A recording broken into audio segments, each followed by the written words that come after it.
The plane dropped like a stone through black sky, and Evelyn Hart's world tilted sideways.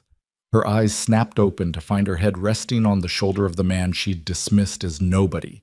The worn jacket, the tired eyes, the single father who didn't belong in first class.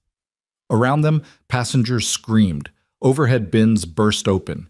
The captain's voice cut out mid-sentence, replaced by a sickening silence that made her stomach drop harder than the aircraft itself. Then the intercom crackled with words that stopped her heart. "The captain is unconscious. Is there anyone who can fly this plane?" Before we dive into this incredible story, I need your help. If you enjoy what you're about to hear, please hit that like button and drop a comment telling me what city you're watching from. I love seeing how far these stories travel. Now, let's begin. Evelyn Hart didn't believe in wasted time. Every minute had a price, every interaction a purpose, every flight a deadline. At 38, she'd built herself into exactly what she'd always wanted to be: untouchable. CEO of Skybridge Aviation Technologies, the company revolutionizing aircraft safety systems. Her face had graced magazine covers. Her quarterly reports moved markets. Her voice silenced boardrooms full of men who'd underestimated her exactly once. So when she settled into seat 2A of Flight 847 from Seattle to New York, adjusting her Armani blazer and opening her laptop before the cabin door even closed, she had zero interest in the man shuffling into 2B beside her. He looked tired. That was her first thought. Not just end of a long day tired, but bone-deep exhaustion that lived in the shoulders and settled into the lines around the eyes. Mid-40s, maybe. Brown hair starting to gray at the temples. A navy jacket that had seen better years, though it was clean and carefully maintained. He carried a worn leather messenger bag and a children's book, something about butterflies, which he tucked into the seat pocket with the kind of careful attention that suggested it mattered. Evelyn's second thought was simpler. Not my problem. She had a presentation to finalize. The board meeting on Monday would determine whether Skybridge went forward with the automated emergency response system she'd been developing for 3 years. Billions in contracts hung in the balance. Airlines across the globe were watching. She had exactly 5 hours to perfect every slide, every projection, every answer to every question they might ask. The man beside her clicked his seatbelt and pulled out a paperback. Some self-help title about helping children through grief. He opened it to a dog-eared page and began reading with the kind of focus that suggested he'd been stuck on that particular chapter for a while. Evelyn glanced at him once more, cataloged him in the part of her brain reserved for forgettable details, and returned to her screen. The flight attendant's voice floated through the cabin with the usual pre-flight announcements. Safety demonstrations. Exit rows, electronic devices. Evelyn had heard it 10,000 times. She kept typing. "Excuse me." The voice beside her was quiet, almost apologetic. "Sorry to interrupt, but you're going to need to put that away for takeoff." Evelyn looked up. The man, her seatmate, wasn't looking at her. He was still reading his book, but his tone had carried something she couldn't quite place. Not judgment, not superiority, just fact. "I know the rules," she said, sharper than necessary. "I'm finishing a thought." "I'm sure you are." He turned a page. "Still going to need to close it." The flight attendant appeared before Evelyn could respond, smiling that professional smile that meant business. "Ma'am, we're preparing for departure. I'll need you to stow your laptop, please." Evelyn saved her work with more force than required and snapped the computer shut. She slid it into her bag, her jaw tight. Beside her, the man said nothing. He just kept reading about helping children process loss, his finger following the lines with careful attention. The plane pushed back from the gate, taxied toward the runway. The engines built to that familiar whine that usually lulled Evelyn into productive focus. Tonight, though, something felt different. Maybe it was the weather. The forecast had mentioned storms over the Midwest. Maybe it was the presentation weighing on her mind. Maybe it was the fact that her assistant had quit yesterday, the third one this year, with some tearful speech about work-life balance that Evelyn had barely listened to.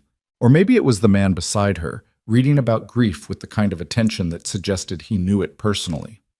The plane lifted into darkness. Seattle's lights fell away below them, replaced by the vast emptiness of night sky. Evelyn pulled out her tablet the moment the seatbelt sign dinged off. She had backup slides to review, market projections to memorize, competitor analyses to study. An hour passed. Then another. The cabin lights dimmed. Around them, passengers settled into sleep or movies or quiet conversation. The man beside her finished his chapter, closed the book, and stared out the window at nothing. Just darkness and the blinking wing light cutting through it. Long day? The question came from Evelyn's mouth before she realized she was asking. She didn't know why. She didn't usually do small talk, especially not at 30,000 feet with strangers who clearly couldn't help her career. He turned from the window. In the dim light, his eyes were darker than she'd first thought. Thoughtful. Careful. You could say that. Business or pleasure? She didn't know why she was continuing this. Maybe exhaustion was making her social. Maybe she was procrastinating on the presentation she'd already reviewed 40 times. Neither, really. He smiled, but it didn't quite reach his eyes. Family obligation. My daughter had a school event I couldn't miss. Flew out this morning, flying back tonight. Back to work tomorrow. Dedication, Evelyn said. It came out flatter than she'd intended. Parenthood, he corrected gently. Different thing. Something in his tone made her pause. Not defensive, not proud, just stating a fact about his life with the same certainty he'd used about the laptop rule. She waited for him to elaborate, to do what people usually did, fill silence with unnecessary details about their children's accomplishments or their own sacrifices. But he just returned his gaze to the window. Evelyn went back to her tablet, read the same paragraph 3 times without absorbing it. Her eyes felt heavy. The cabin temperature had that particular warmth that made consciousness feel optional. She blinked hard, trying to focus. The presentation blurred. She'd been awake since 4 that morning, working through emails before her 6 a.m. strategy session. Then meetings until noon. A working lunch, 2 conference calls, the car to the airport. No dinner, just coffee and determination. Her body was sending signals she'd learned to ignore. The heaviness in her limbs, the way her thoughts kept sliding sideways, the slow blinks that lasted longer each time. Just need to review section 4, she thought. Then the appendix. Then the tablet slipped slightly in her hands. She caught it, jerked herself upright. Beside her, the man had pulled out a small notebook and was writing something with careful, precise handwriting. Not frantic like her scrawls during board meetings. Deliberate, like he was trying to get something exactly right. Evelyn's eyes closed, just for a second, just to rest them. When she opened them again, or thought she did, the cabin had changed, darker, somehow, quieter. Her tablet was gone, and her head was resting on something that definitely wasn't her window. She jerked upright, disoriented. Her neck protested the sudden movement. The man beside her, Michael, she somehow knew now, though she didn't remember learning his name, was carefully adjusting his jacket, which had apparently been serving as a buffer between her head and his shoulder. "I'm sorry," Evelyn said immediately, heat flooding her face. "I didn't mean to." "You needed sleep," he said simply. "No harm done." She looked around the cabin, trying to orient herself. Most passengers were asleep. The flight attendants were nowhere visible. The cabin lights were at their lowest setting, just enough to navigate the aisles. Outside the window, still nothing but darkness. "How long was I?" "About 45 minutes. He said it without judgment, without the knowing smile people usually gave when catching someone in a moment of weakness. "You were working pretty hard before. Figured you needed it." Evelyn's professional instincts kicked in, apologize, dismiss, re-establish boundaries. But the words stuck in her throat. She had needed it. She still felt exhausted, but that desperate edge had dulled slightly, and he'd just let her sleep. Hadn't woken her, hadn't made it awkward. Just stayed still and let a stranger rest. "Thank you," she managed. He nodded and returned to his notebook. Evelyn caught a glimpse of the page, neat columns of numbers, what looked like a budget. Careful notations in the margins. The handwriting of someone who'd learned precision mattered. She should go back to her presentation. Should use this burst of semi-consciousness to finalize her talking points. But her tablet felt impossibly far away in her bag, and the warmth of the cabin was wrapping around her again, and her eyes were already closing despite her best efforts. "Go ahead," Michael said quietly, not looking up from his notebook. "I don't mind." Evelyn wanted to protest, wanted to maintain the professional distance she'd built her entire career on. But her body had other priorities. Her head listed toward his shoulder again, and this time she didn't fight it. The last thing she heard before sleep took her was the scratch of his pen on paper, steady and certain. She woke to chaos. The plane lurched violently to the left, throwing her against her seatbelt hard enough to knock the air from her lungs. Overhead bins rattled. A carry-on bag tumbled into the aisle with a crash that made someone scream.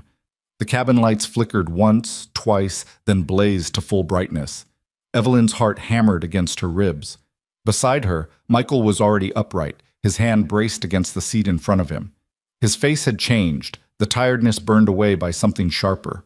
Alert, focused, another jolt. This one felt wrong, like the plane had dropped and then caught itself at the last second. Evelyn's stomach flipped. Around them, passengers were gripping armrests, looking around wildly. A baby started crying. Then another. The intercom crackled to life. The senior flight attendant's voice came through, professional but strained. "Ladies and gentlemen, please remain seated with your seatbelts fastened. We're experiencing some turbulence. Everything is under control." But Evelyn had flown enough to know the difference between routine turbulence and whatever this was. The plane was moving wrong, banking too hard. The engines sounded off, higher pitched than normal, like they were straining. Michael was already leaning forward, looking toward the cockpit. His hand had moved to his seatbelt, fingers resting on the buckle but not releasing it yet. "This isn't normal turbulence," Evelyn said. She meant it as a question, but it came out as a statement. "No," he agreed. "It's not." The plane dropped again. This time it felt like an elevator with cut cables, stomach and throat, weightless terror. Screams erupted throughout the cabin. Oxygen masks dropped from the overhead compartments with a collective whoosh that sounded like the plane itself was gasping. "Oh my God!" someone shouted. "What's happening?"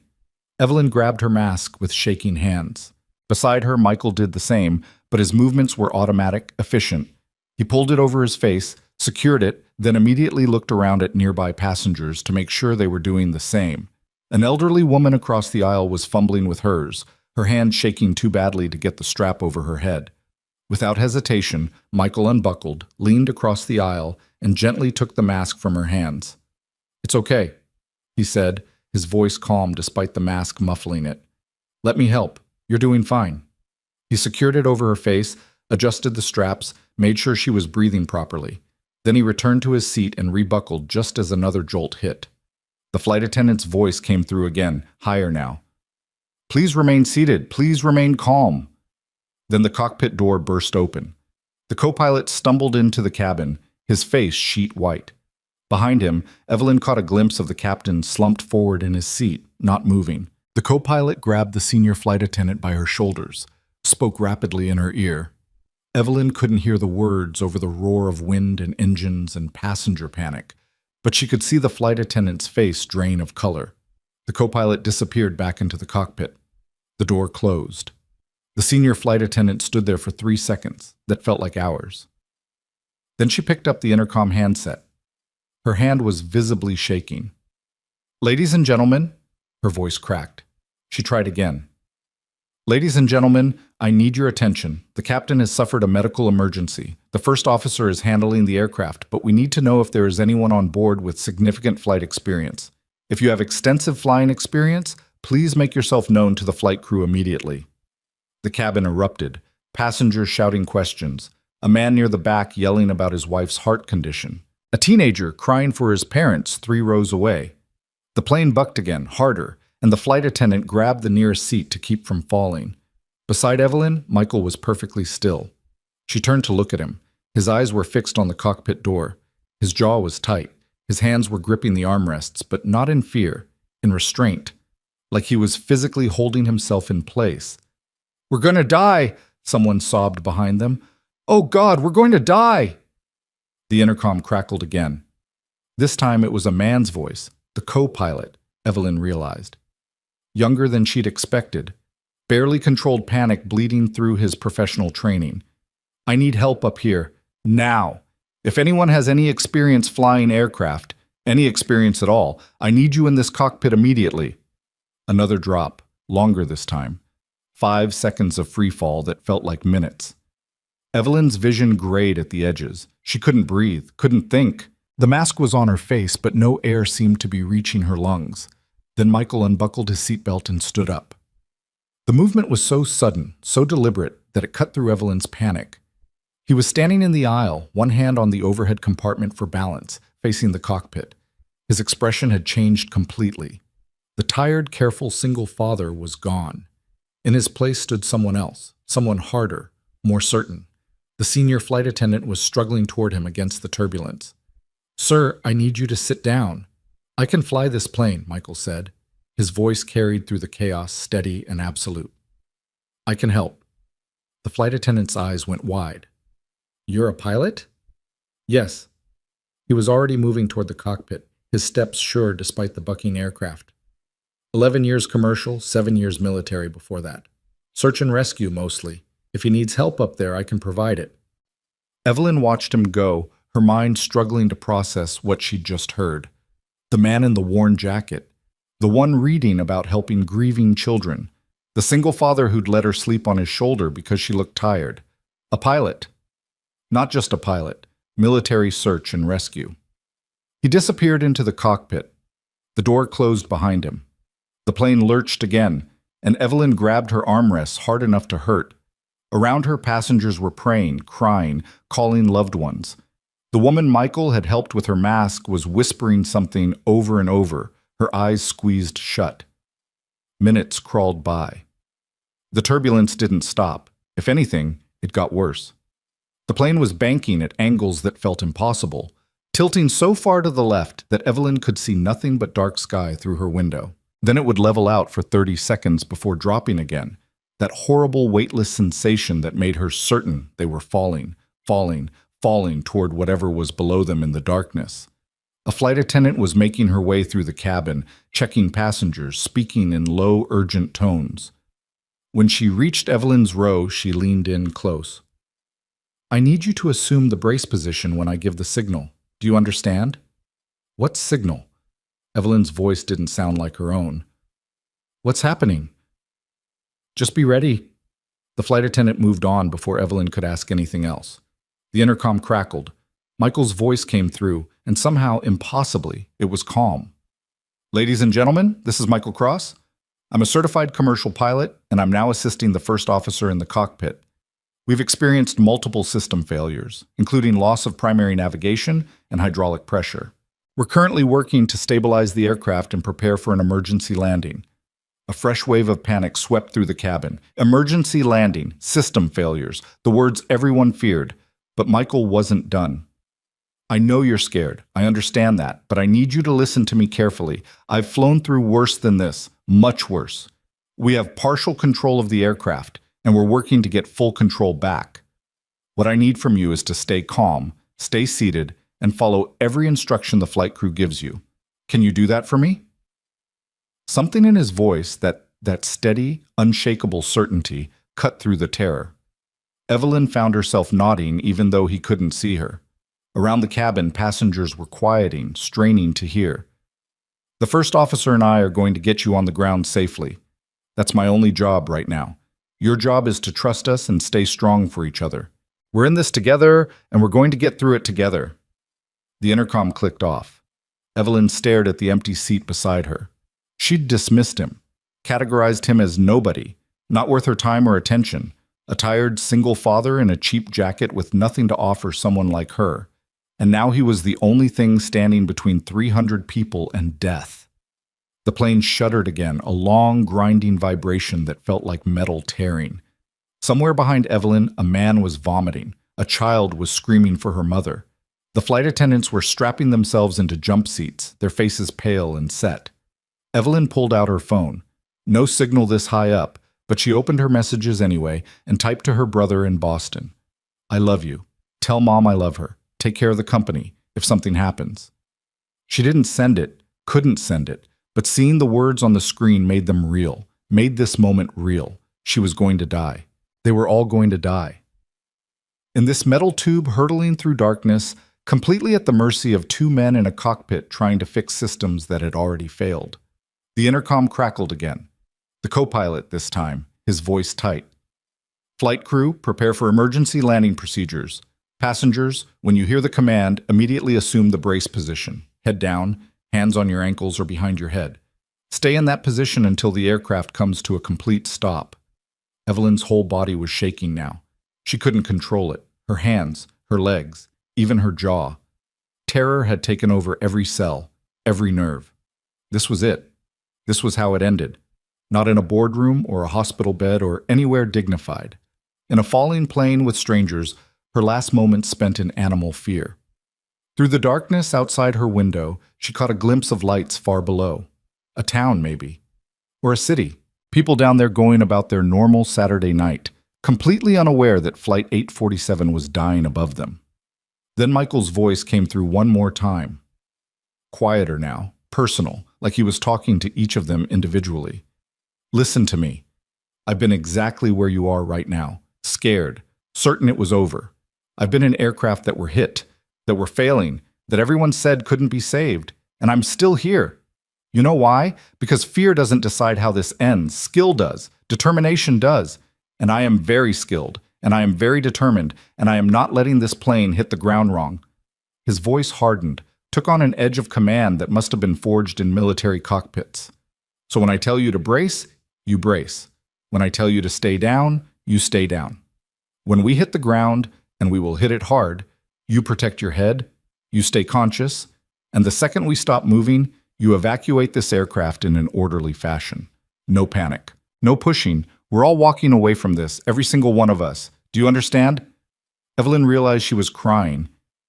Tears streaming down her face, her whole body racked with sobs she couldn't control. But somewhere under the terror, something else was growing. Not hope, exactly, but something like it. Belief. She believed him. This man she'd dismissed, this stranger she'd judged, this single father, whose name she'd barely bothered to learn, she believed he could save them. The plane dropped again, and this time it didn't level out. They were descending, fast, too fast. Brace, brace, brace! The flight attendant's voice cut through the cabin. Heads down, now! Evelyn bent forward, grabbed her ankles, pressed her head down as far as it would go. Around her, passengers did the same. The woman across the aisle was praying in Spanish. The baby was still crying. A high, thin wail that somehow cut through everything else. Down, down, down. The engine screaming. The plane shaking so hard Evelyn's teeth rattled. The oxygen mask hanging useless now as she fought to breathe against the angle and the terror and the absolute certainty of impact. Through the roar she heard Michael's voice one last time, not on the intercom but shouting from the cockpit. Words she couldn't make out but the tone unmistakable. Total focus. Absolute command, a man doing battle with a dying machine and refusing to lose. The lights flickered, went out, came back. Someone was screaming. Maybe it was Evelyn. She couldn't tell anymore. Then the world exploded. The impact hit like a bomb. Metal shrieking, the sensation of sliding, spinning, tilting at impossible angles. Evelyn's head snapped forward despite the brace position, stars exploding across her vision. The plane was tearing itself apart around them. She was sure of it. This was death. This was the end. But they were still moving, still sliding. Not tumbling, not flipping, just that horrible grinding slide that seemed to go on forever. Then nothing. Absolute stillness. For 3 seconds, nobody moved. The silence was so complete, so sudden after the chaos, that it felt wrong. Like the world had ended and they just hadn't realized it yet. Then someone coughed. A baby's cry cut through the darkness. An emergency light flickered to life, then another. Evacuate! A flight attendant's voice, hoarse but functioning. Everybody up! Move to the exits, now! The cabin erupted into controlled chaos. Passengers unbuckling, stumbling into aisles, helping each other move toward the emergency exits that were already being thrown open. Cold air rushed in, shocking and wonderful and real. Evelyn unbuckled with hands that wouldn't stop shaking. She tried to stand and her legs almost gave out. The floor was tilted at an angle. They'd come to rest nose down, she realized. But they'd stopped. They were on the ground. They were alive. She stumbled toward the exit, part of the stream of passengers all moving together. Down the emergency slide, hitting grass that was wet with rain she hadn't known was falling. Rolling away from the plane, getting distance, turning back to look. Flight 847 sat crumpled in the middle of what looked like a farm field. The nose was crumpled. One wing was bent at an angle that should have been impossible, but it was intact. Mostly intact. And 300 people were pouring out of it into the rain, into the darkness, into life. Emergency vehicles were already approaching, their lights cutting through the night, sirens wailing. How long had they been falling? How had anyone known where to find them? Evelyn stood in the mud and rain, her entire body shaking, and watched the cockpit door, watched passengers evacuate, watched flight attendants helping the injured, the elderly, the children. Then two figures emerged from the cockpit. The co-pilot, young and shell-shocked but walking, and behind him, supporting him, Michael. His shirt was torn. There was blood on his temple. He moved like everything hurt, but he was alive, walking, already scanning the crowd, counting heads with the practiced eye of someone who'd done this before. Their eyes met across the chaos. Evelyn didn't have words, didn't have anything except the truth of what had just happened. He'd saved them. All of them. This man she'd dismissed, this stranger she'd judged, this tired single father whose name she'd barely bothered to learn.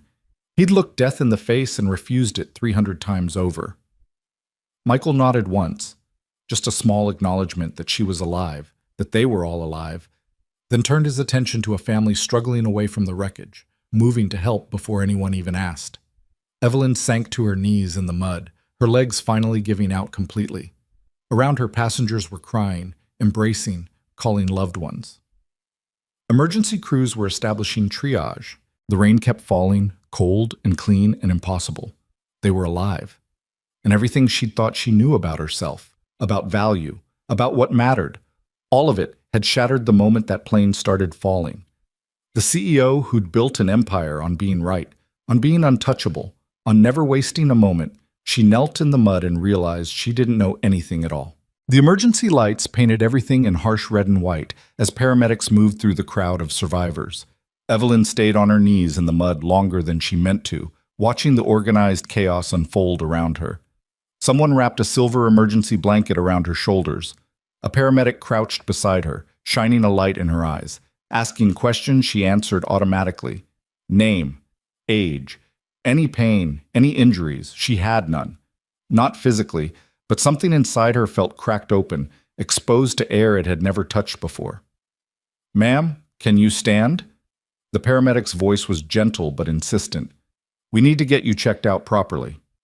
Evelyn let him help her up.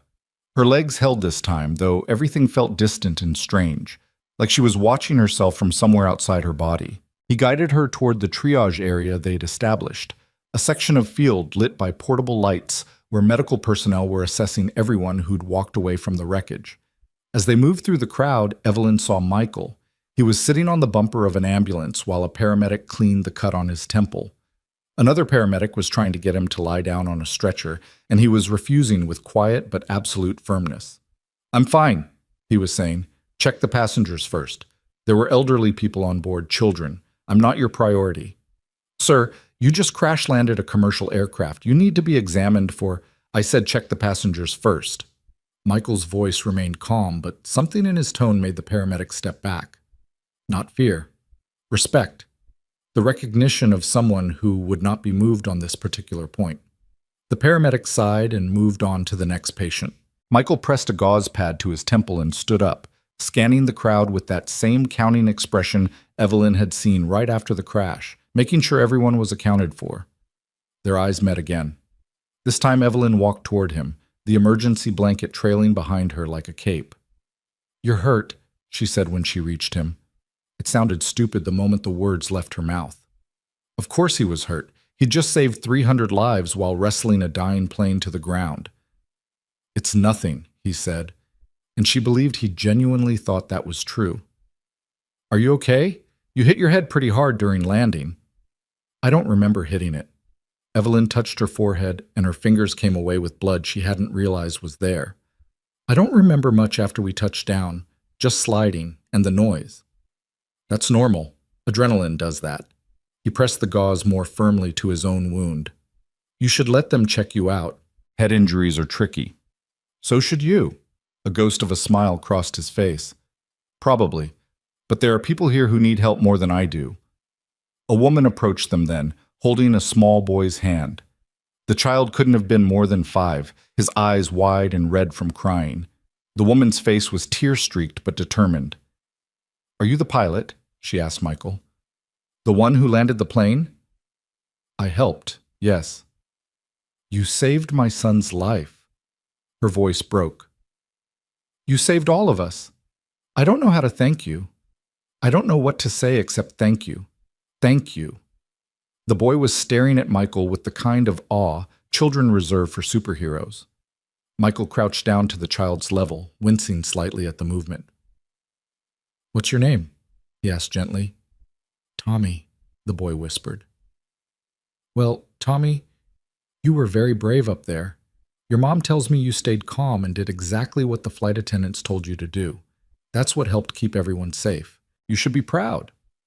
"Were you scared?" Tommy asked. Michael considered the question seriously. "Yes, I was scared. But being scared is okay. It's what you do when you're scared that matters. And you did great." More people were approaching now. Passengers who'd realized who Michael was, what he'd done.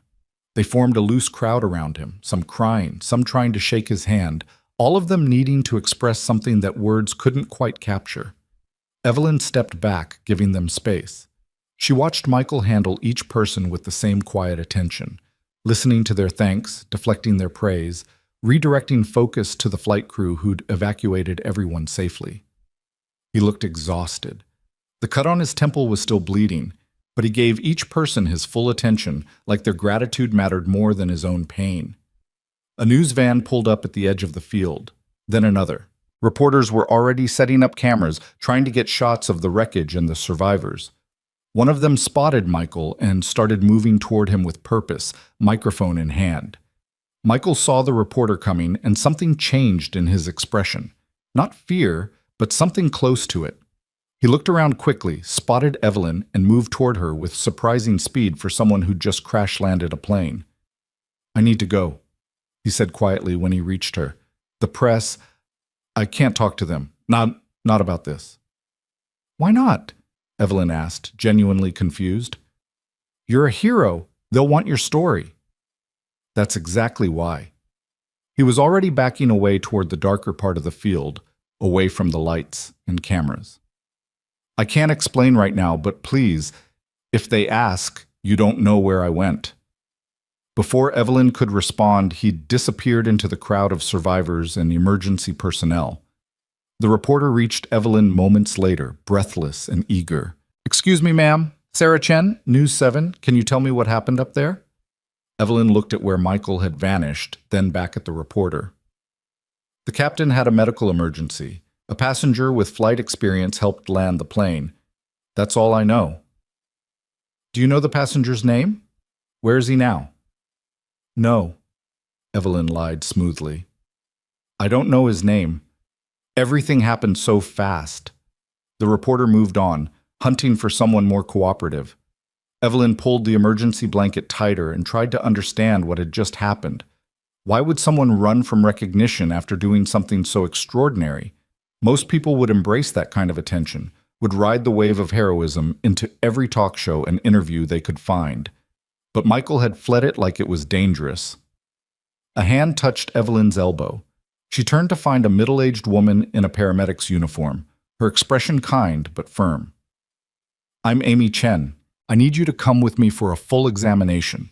That head wound needs proper attention, and we need to make sure you don't have a concussion." Evelyn wanted to refuse, to go find Michael and get answers to the questions piling up in her mind. But her head was starting to pound, and the adrenaline was wearing off, leaving exhaustion so profound she could barely stand. She let Amy guide her to an ambulance. The next hours blurred together. Examination, questions from aviation authorities, more questions from police, a representative from the airline who looked pale and kept apologizing in a shaking voice. Evelyn answered everything on autopilot while her mind stayed stuck on one image. Michael's face when he saw those reporters coming.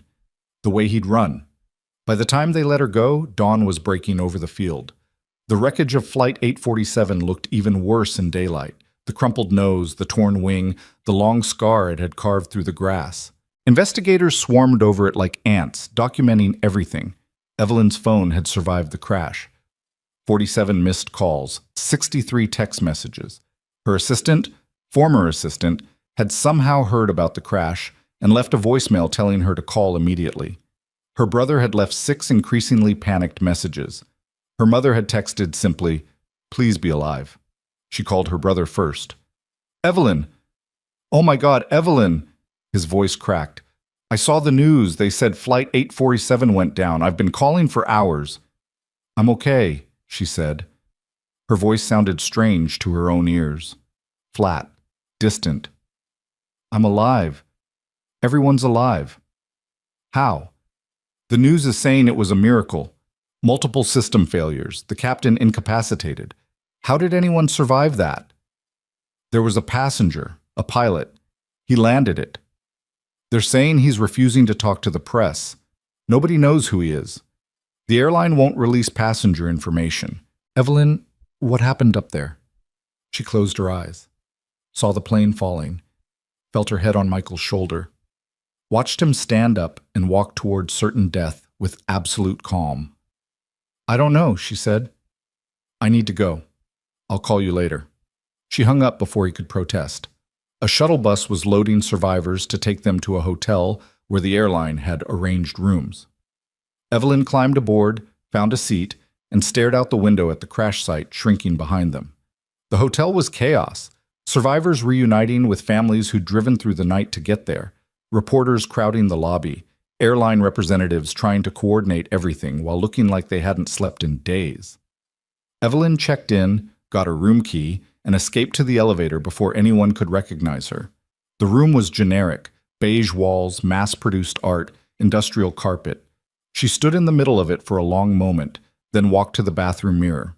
The woman looking back was someone she barely recognized, hair matted with mud and dried blood, makeup smeared beyond repair, a bandage on her temple where they'd cleaned and treated the cut. The Armani blazer was ruined, torn at the shoulder and stained with things she didn't want to identify.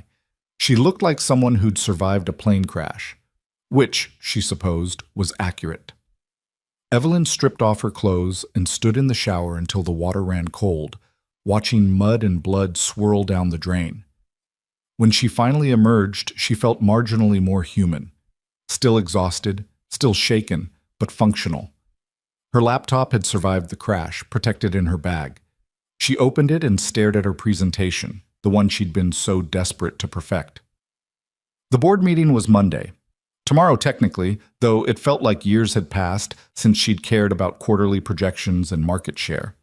She should review it, should finalize her talking points, should prepare for the questions about how the crash might affect the company's reputation, given that Skybridge made aviation safety systems.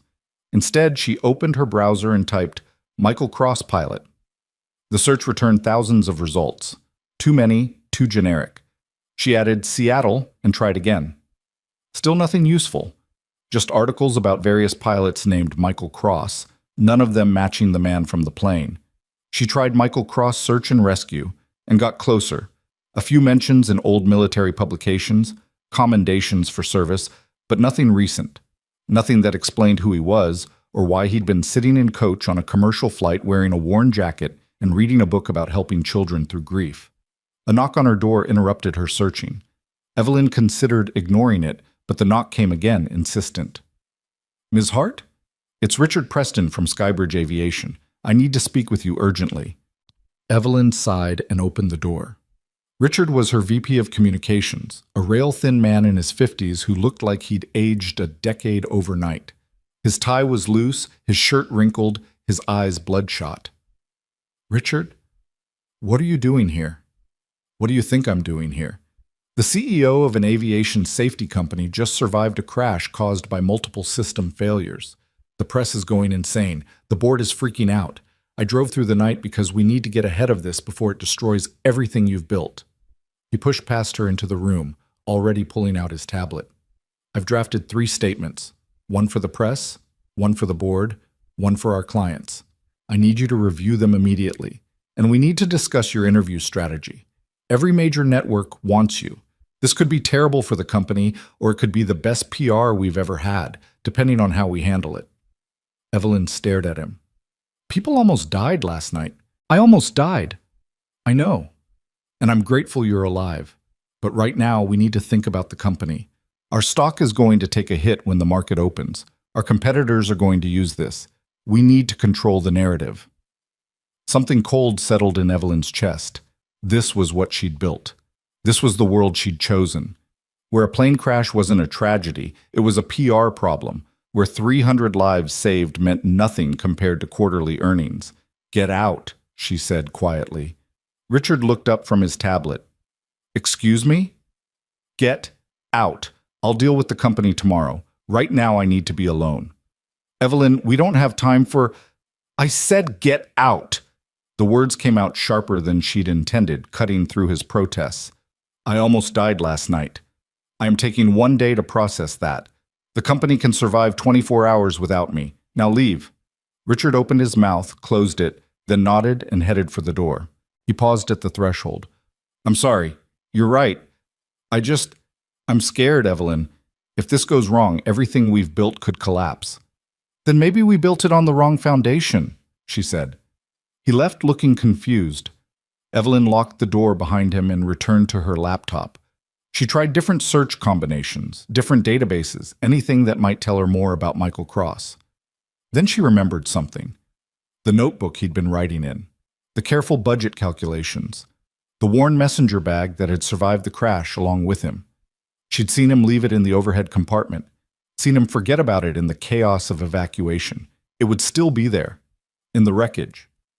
Evidence of who he was, what his life looked like outside of those terrible hours when he'd held death at bay.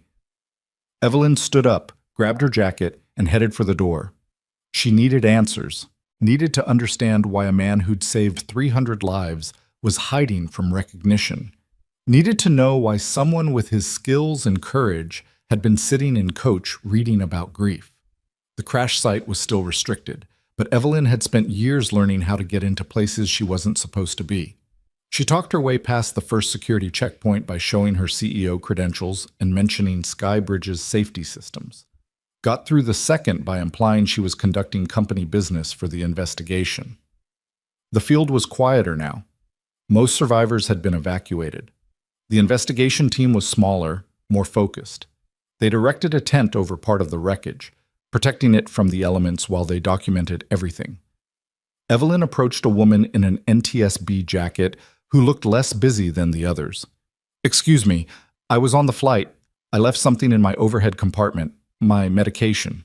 Is there any way I could retrieve it? The woman shook her head. I'm sorry, ma'am. The wreckage is an active investigation site. Nothing can be removed until we've completed our documentation.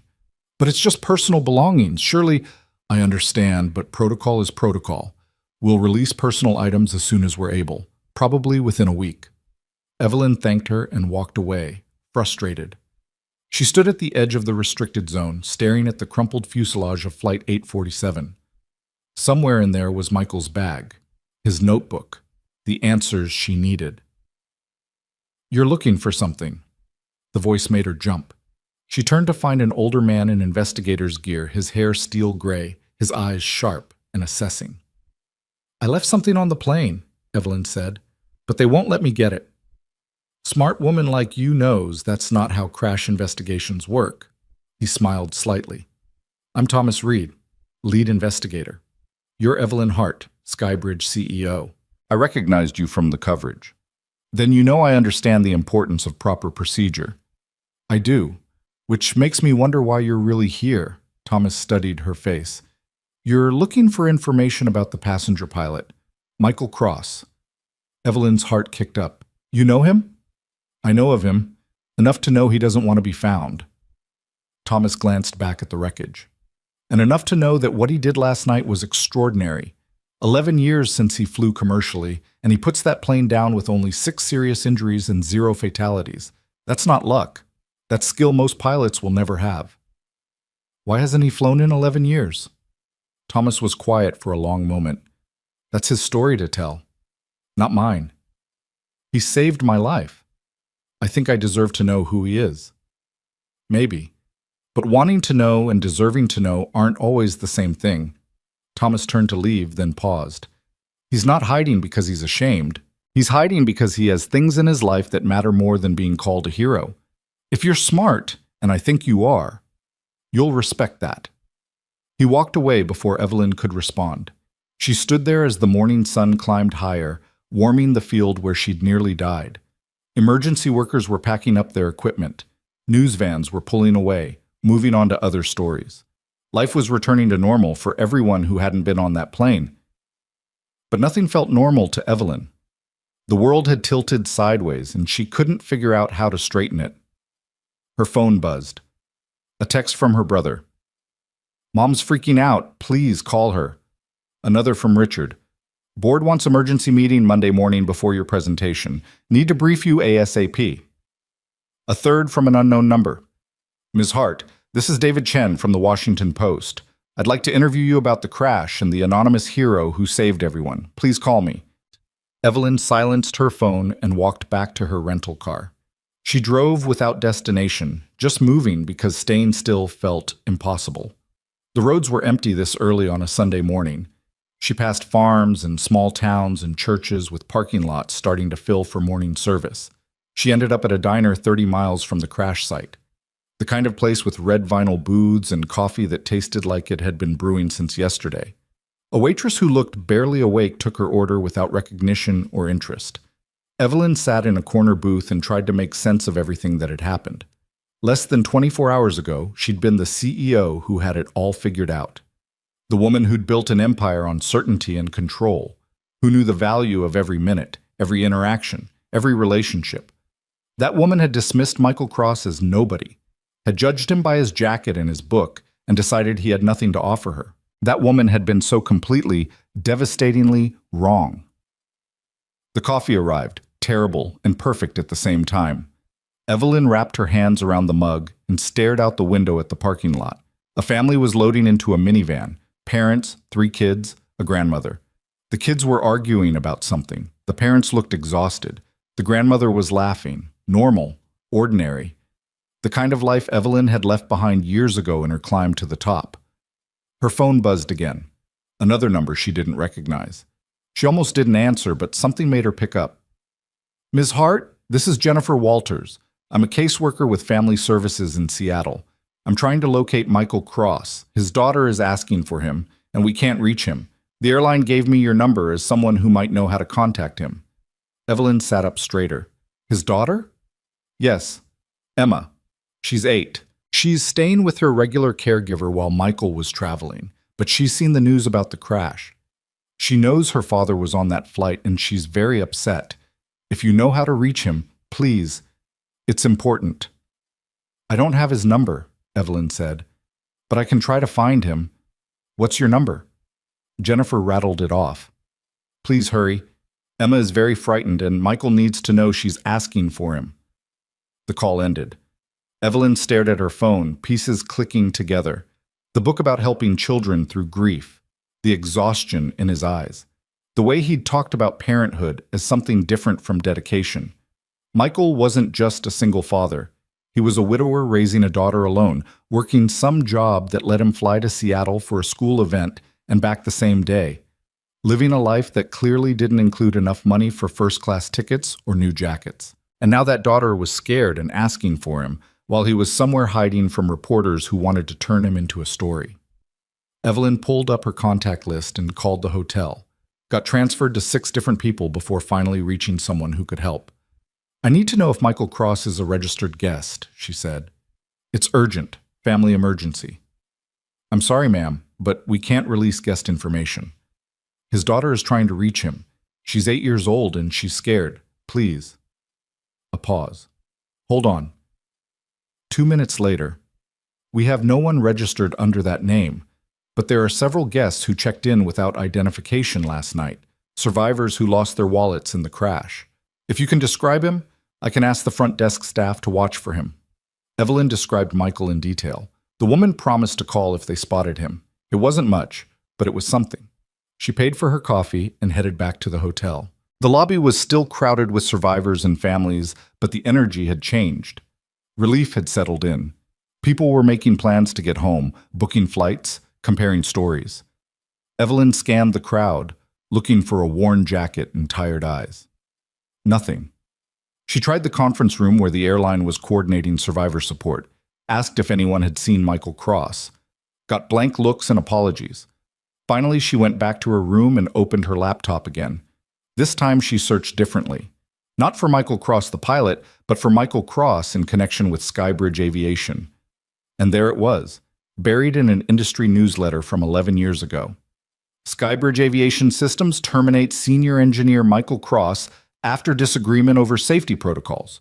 Cross had raised concerns about the company's pressure guard hydraulic system, claiming it had fatal flaws that could lead to catastrophic failure. Company officials maintained the system met all regulatory requirements. Cross's employment was terminated for insubordination and unauthorized communications with regulatory agencies. The article was short, barely 2 paragraphs, but it told Evelyn everything she needed to know. Michael Cross hadn't just saved 300 people last night. He'd saved them from a failure he'd predicted 11 years ago. A failure in the system her company had built and defended. A failure they'd fired him for exposing. The pressure guard system was still in use, on hundreds of aircraft, including, she now realized with absolute horror, Flight 847. The plane had crashed because of the very system Michael had warned them about. The system Skybridge, her company, her responsibility, had insisted was safe. Evelyn's hands were shaking as she pulled up Skybridge's internal databases.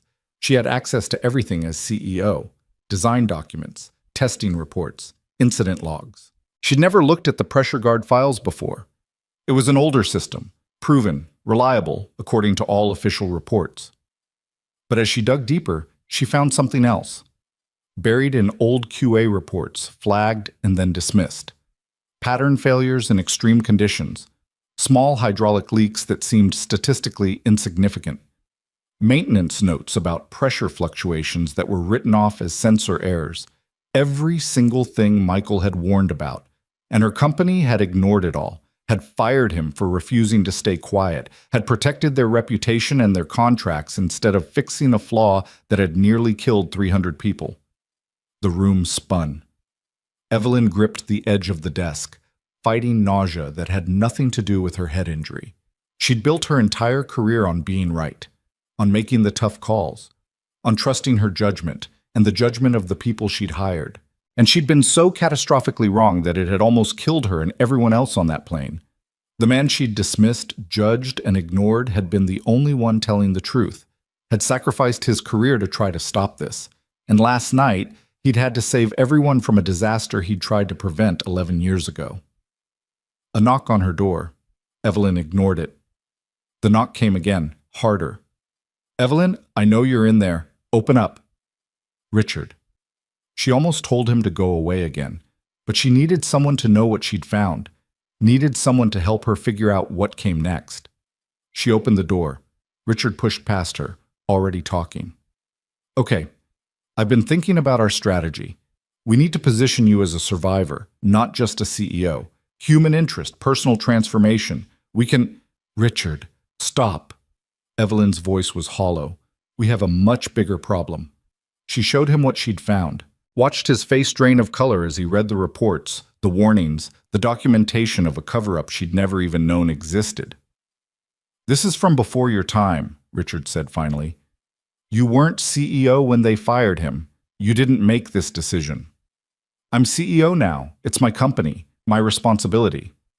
Evelyn closed her laptop. "And the man who tried to stop this is the same man who saved everyone last night.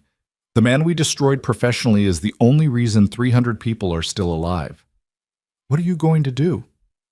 "I'm going to find him, and then I'm going to make this right." "Evelyn, think about this. If you admit the company was wrong, if you acknowledge these flaws existed, people could have died because we ignored them. People almost did die. I won't make that mistake again. The board will never agree to this. The legal exposure alone, then the board can fire me." Evelyn stood up, suddenly certain. "But I'm not covering this up. Not for them, not for the company, not for anyone. We were wrong. I'm going to say so publicly, and I'm going to fix it." Richard stared at her like she'd grown a second head. "You've lost your mind." "Maybe. Or maybe I just found it. She grabbed her jacket. I need to go. Where? To find Michael Cross. To apologize. To try to undo some of the damage we caused. She left Richard standing in her hotel room looking shell-shocked, took the elevator down to the lobby, and walked out into the late morning sunshine with absolutely no plan beyond finding the man who'd saved her life twice now, once from a falling plane, and once from a life built on foundations too rotten to stand. Evelyn started with the obvious places. The hospital where they'd taken the injured passengers. 3 different locations, none of which had any record of treating Michael Cross. The emergency shelter the airline had set up for survivors without local accommodations. No sign of him there either. She called Jennifer Walters back, the caseworker, and got an address for Michael's apartment in Queens. She caught the next flight to New York. The apartment building was in a neighborhood that real estate agents would call transitional, code for working-class people holding on while developers circled like sharks. 4 stories of red brick, iron fire escapes, windows with air conditioning units that had seen better decades. Kids playing basketball in a concrete lot across the street. A bodega on the corner with hand-painted signs advertising lotto tickets and cheap cigarettes. Evelyn stood on the sidewalk for a long moment, trying to reconcile this place with the man who'd controlled a dying aircraft with surgeon-like precision. She'd expected something different, something that matched his competence, his bearing, his absolute command in crisis. But maybe that was the point. Maybe she needed to stop expecting anything and start seeing what was actually there. The building's front door was propped open with a brick. Inside, the hallway smelled like cooking spices and old carpet. Mailboxes lined one wall, most of them dented. She found the one labeled M. Cross, 3B, and climbed the stairs. The 3rd floor was quieter. Late afternoon light filtered through a window at the end of the hall. Apartment 3B had a welcome mat with cartoon butterflies on it, the kind a child would pick out. Evelyn raised her hand to knock, then hesitated. What was she going to say? Sorry we destroyed your career and nearly killed you with our faulty system, but thanks for saving us anyway. There were no words adequate for this conversation, no script she could follow. She knocked anyway. Footsteps inside. The door opened to reveal a woman in her 60s, Filipino, with silver streaking her black hair and eyes that assessed Evelyn in one quick sweep. She wore scrubs with cartoon characters on them. A nurse, Evelyn guessed, or maybe a medical assistant. Yes? The woman's voice was polite but guarded. I'm looking for Michael Cross. My name is Evelyn Hart. I was on the flight with him. It's important that I speak with him. The woman's expression didn't change. Michael's not here. Do you know where I can find him? His daughter is asking for him. A caseworker called me. I'm Rosa Gutierrez, Emma's caregiver. Rosa's stance shifted slightly, blocking the doorway more deliberately. Jennifer already called me. Michael knows Emma wants to talk to him. He'll call her when he's ready. I need to speak with him first, please.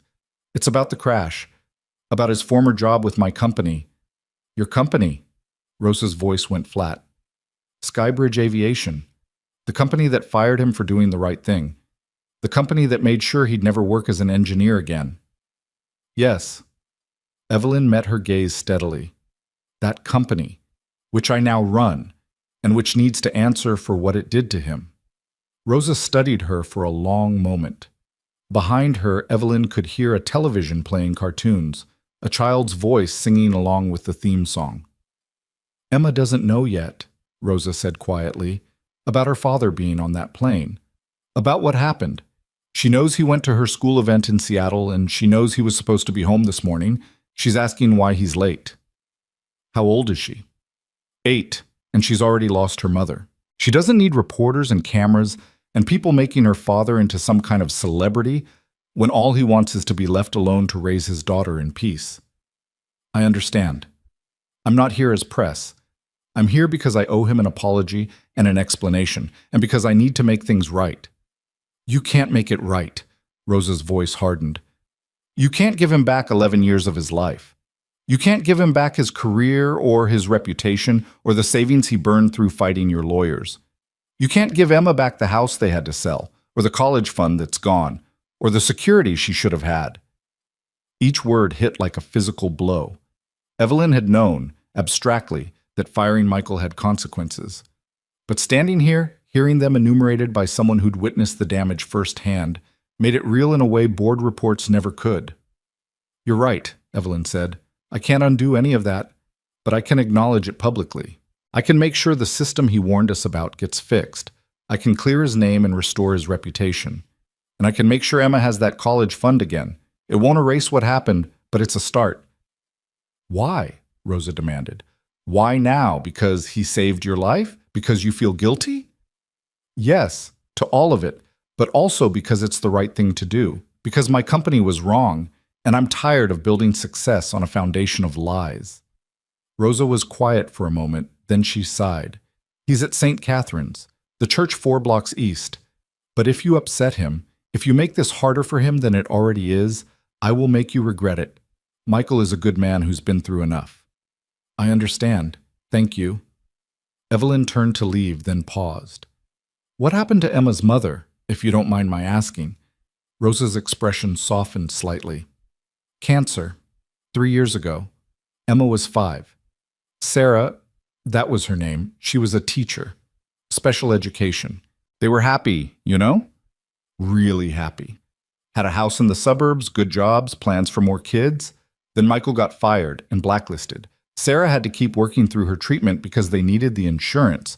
She fought for 2 years, but the stress, the financial pressure..." Rosa shook her head. "I'm not saying your company killed her, but you didn't help her survive either." Evelyn had no words for that.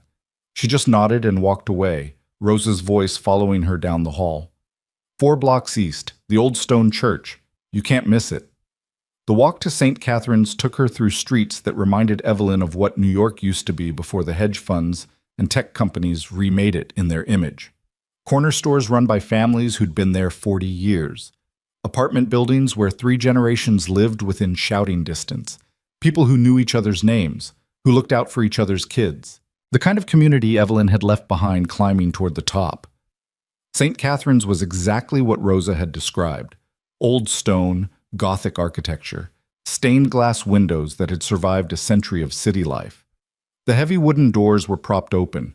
Inside, the air was cool and smelled of candle wax and old wood. The sanctuary was mostly empty. A few people scattered in the pews, heads bowed in private prayer.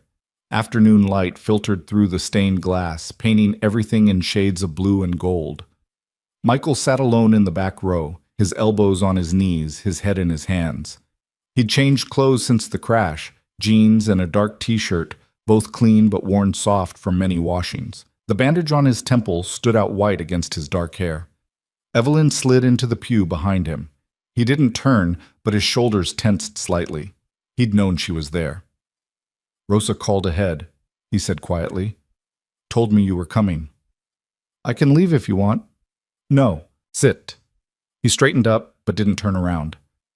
"I knew this conversation was coming eventually. Might as well get it over with." Evelyn moved to sit beside him instead of behind.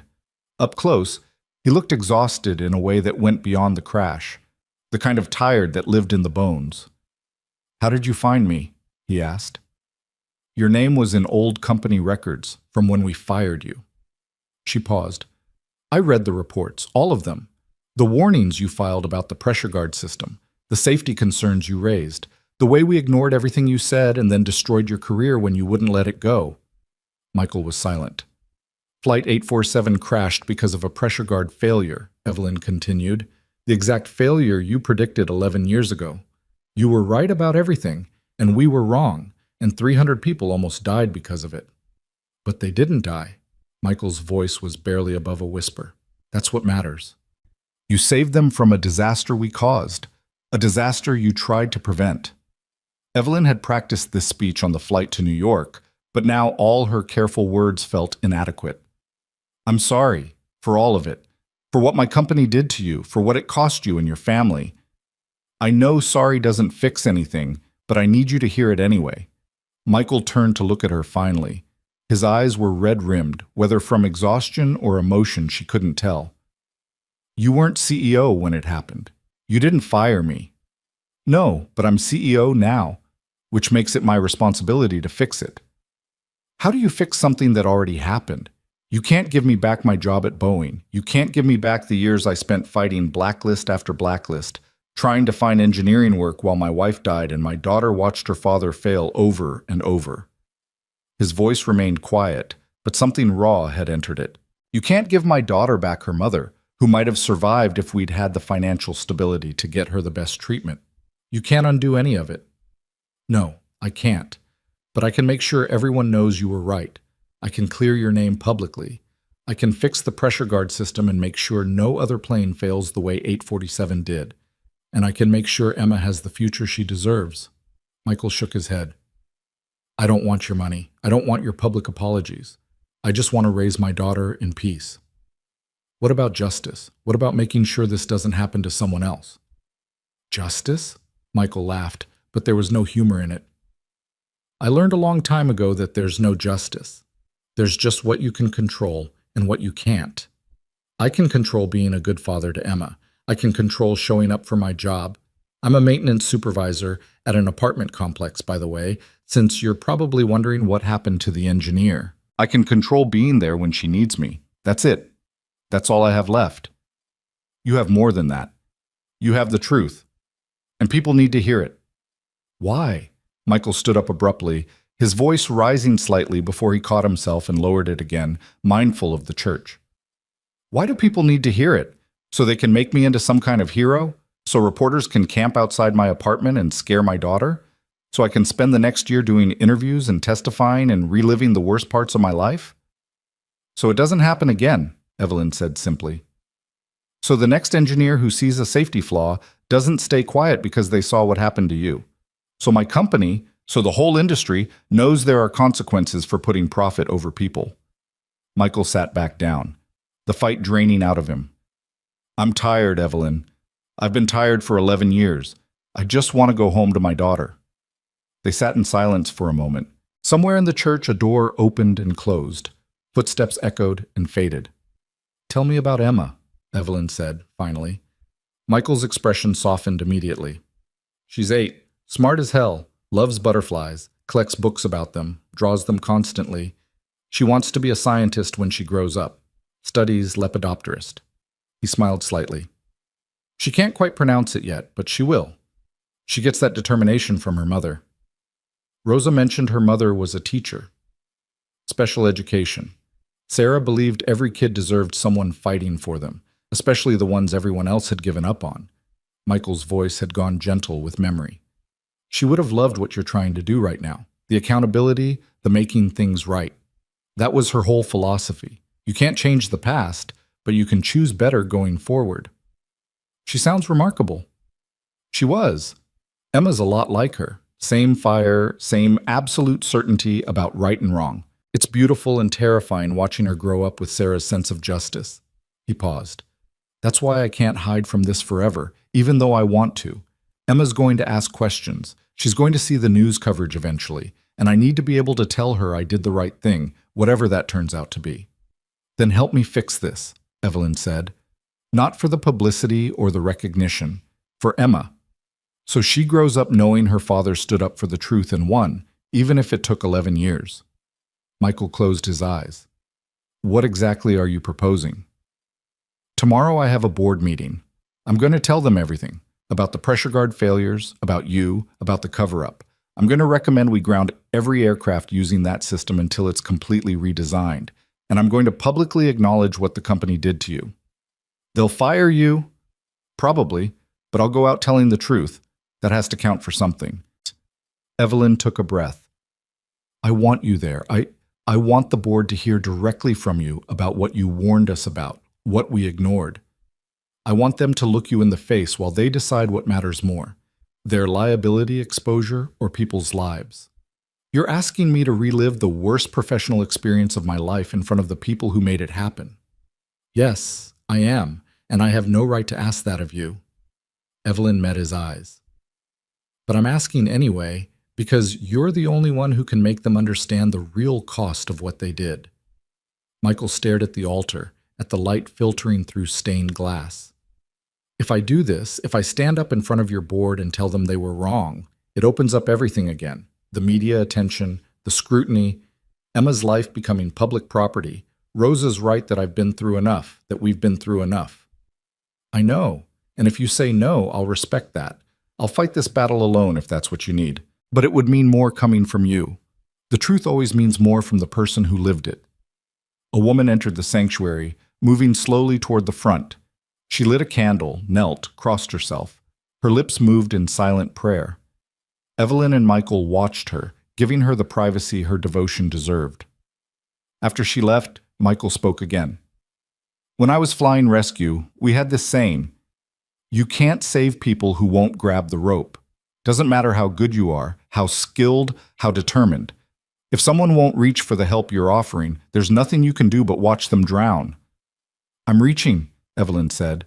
"I'm reaching for the truth and for justice, and for doing the right thing even though it might destroy everything I've built. I just need you to help me hold on." Michael turned to look at her fully. In the colored light from the windows, his eyes were very dark. "Why? Why are you really doing this? It can't just be guilt. CEOs don't throw away their careers over guilt." Evelyn had asked herself the same question on the flight to New York, had examined her motivations from every angle, looking for the self-serving calculation that usually drove her decisions, but she kept coming back to the same answer. "Because I fell asleep on your shoulder," she said, "and you let me. You didn't wake me up or make it weird or use it as leverage. You just sat there and let a stranger rest because she needed it. And that kindness, that basic human decency, made me realize how far I drifted from being someone who would do the same thing." She paused, gathering her thoughts. "Then the plane started falling, and you stood up. You didn't hesitate. You didn't calculate the risk to yourself. You just moved to help because people needed helping. And you saved all of us, including me. Saved us from a disaster my company caused because we valued money over safety." That still doesn't explain why you'd sacrifice your career. "Because when I landed in that field and realized I was alive, my first thought wasn't about my company or my presentation or my reputation. It was about you, about understanding who you were and why someone with your competence and courage was sitting in coach reading about helping children grieve." Evelyn felt her throat tighten. "And then I found out the truth. That we destroyed your life for being right. That my company's greed killed your wife, as surely as if we'd pushed her off a cliff. And I realized that everything I'd built was rotten at the foundation. So this is redemption for you. Maybe. Or maybe it's just the first honest thing I've done in years. I don't know anymore. I just know I can't go back to pretending everything's fine when 300 people almost died because the company I run values quarterly profits over human lives." Michael was quiet for a long time. Finally, he stood up. "I need to go see my daughter. She's been asking for me, and I've been putting it off because I didn't want her to see how shaken I still am. But she needs her dad more than I need to process my trauma.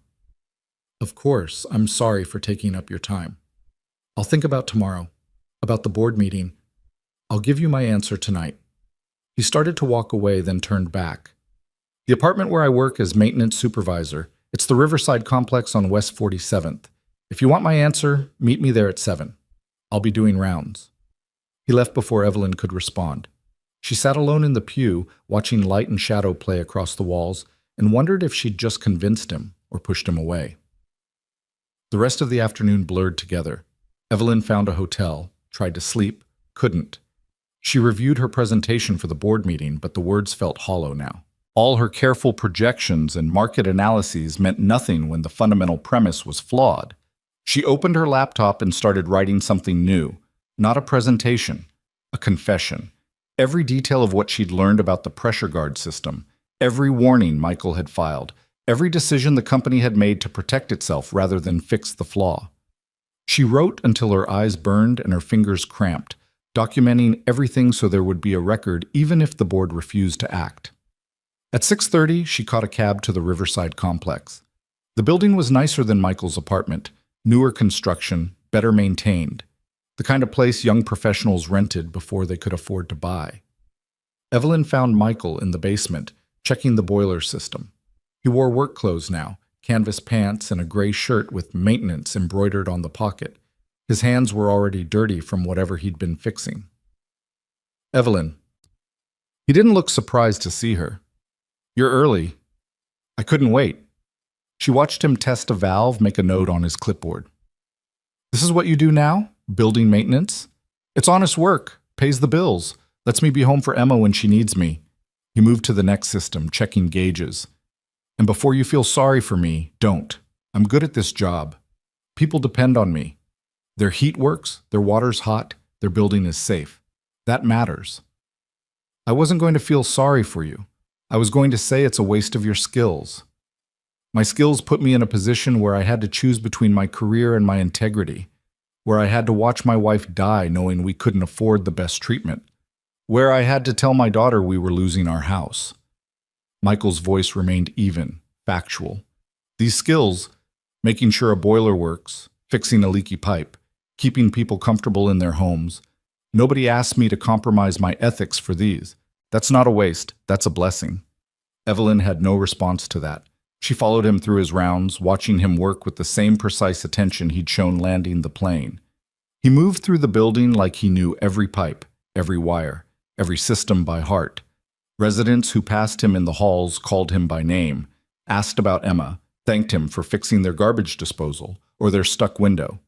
He belonged here in a way Evelyn had never belonged anywhere, not in boardrooms or corner offices or first-class cabins. She'd spent 20 years accumulating power and prestige without ever finding community.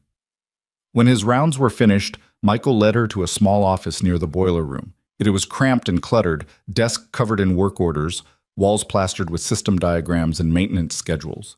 A child's drawing was tacked to the bulletin board, a butterfly, rendered in careful detail with colored pencils. Emma's signature in the corner, along with "For Daddy." Michael sat behind the desk and gestured for Evelyn to take the folding chair across from him. I talked to Emma this afternoon. Told her about the crash, about helping land the plane. She wanted to know if I was scared. What did you tell her? The truth. That I was terrified, but that being scared doesn't mean you stop doing what needs to be done. He picked up a pen, rolled it between his fingers. She asked if I was going to be on TV like a superhero. I told her no. That real heroes don't need cameras and attention. They just do the right thing quietly and go home to their families. That's a good lesson. It's the lesson I want her to learn. The lesson her mother would have taught her. Michael set down the pen. But I've been thinking about what you said, about Emma growing up knowing her father stood up for truth, and I realized that quietly going home might be the wrong lesson this time. Evelyn's heart kicked up. You'll do it? You'll come to the board meeting? On one condition, well, several conditions, actually. Michael pulled out a notepad and flipped to a page covered in his neat handwriting. I've spent the afternoon thinking about what I need if I'm going to relive the worst professional experience of my life in front of the people who caused it. Name them. First, I want complete immunity from any legal action your company might take. I'm going to tell the truth about what I observed, what I warned about, what happened. I won't let you use that against me later. Done. What else? Second, I want a public statement from Skybridge acknowledging that I was wrongfully terminated, that my concerns were valid, and that the company's subsequent actions to blacklist me from the industry were unjustified. I want my professional reputation restored. Absolutely. That's part of what I'm already planning to do. Third, I want a scholarship fund established in Sarah's name, not for Emma specifically, though she'll be eligible, but for children of aviation workers who die in the line of duty, pilots, engineers, mechanics, the people who keep planes in the air safely. Their kids deserve support. Evelyn nodded, her throat tight. How much? Start with $5 million. Increase it annually based on need. And I want oversight. I want to be involved in selecting recipients, making sure the money goes where it should. Done. What else? Last thing. After the board meeting, after the statement, after all of it, I want to be left alone. No interviews, no book deals, no speaking tours. I tell my truth once, publicly, and then I go back to my life. Emma deserves a father who's present, not one who's constantly reliving trauma for public consumption. I can't control the media, Evelyn said carefully. They'll want access to you. They'll camp outside your apartment, call you constantly. Then help me manage it. Hire security if needed. Issue statements on my behalf. Do whatever CEOs do to protect their privacy, and extend that protection to me and Emma. I will. You have my word. Michael studied her face for a long moment. Why do I believe you? I shouldn't. I should assume this is just another corporation making promises they won't keep, but something tells me you mean it. I do mean it, because you're right that I can't undo the past, but I can make sure the future is different.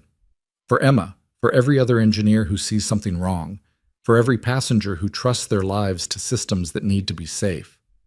Okay. Michael stood up and extended his hand. I'll be at your board meeting tomorrow. 10 a.m., right? 10 a.m. Evelyn shook his hand, feeling the calluses from his maintenance work. Thank you for trusting me, for being willing to do this. Don't thank me yet. You might regret bringing me in once the board realizes what you're really proposing. He walked her to the door. They're not going to just roll over and accept accountability.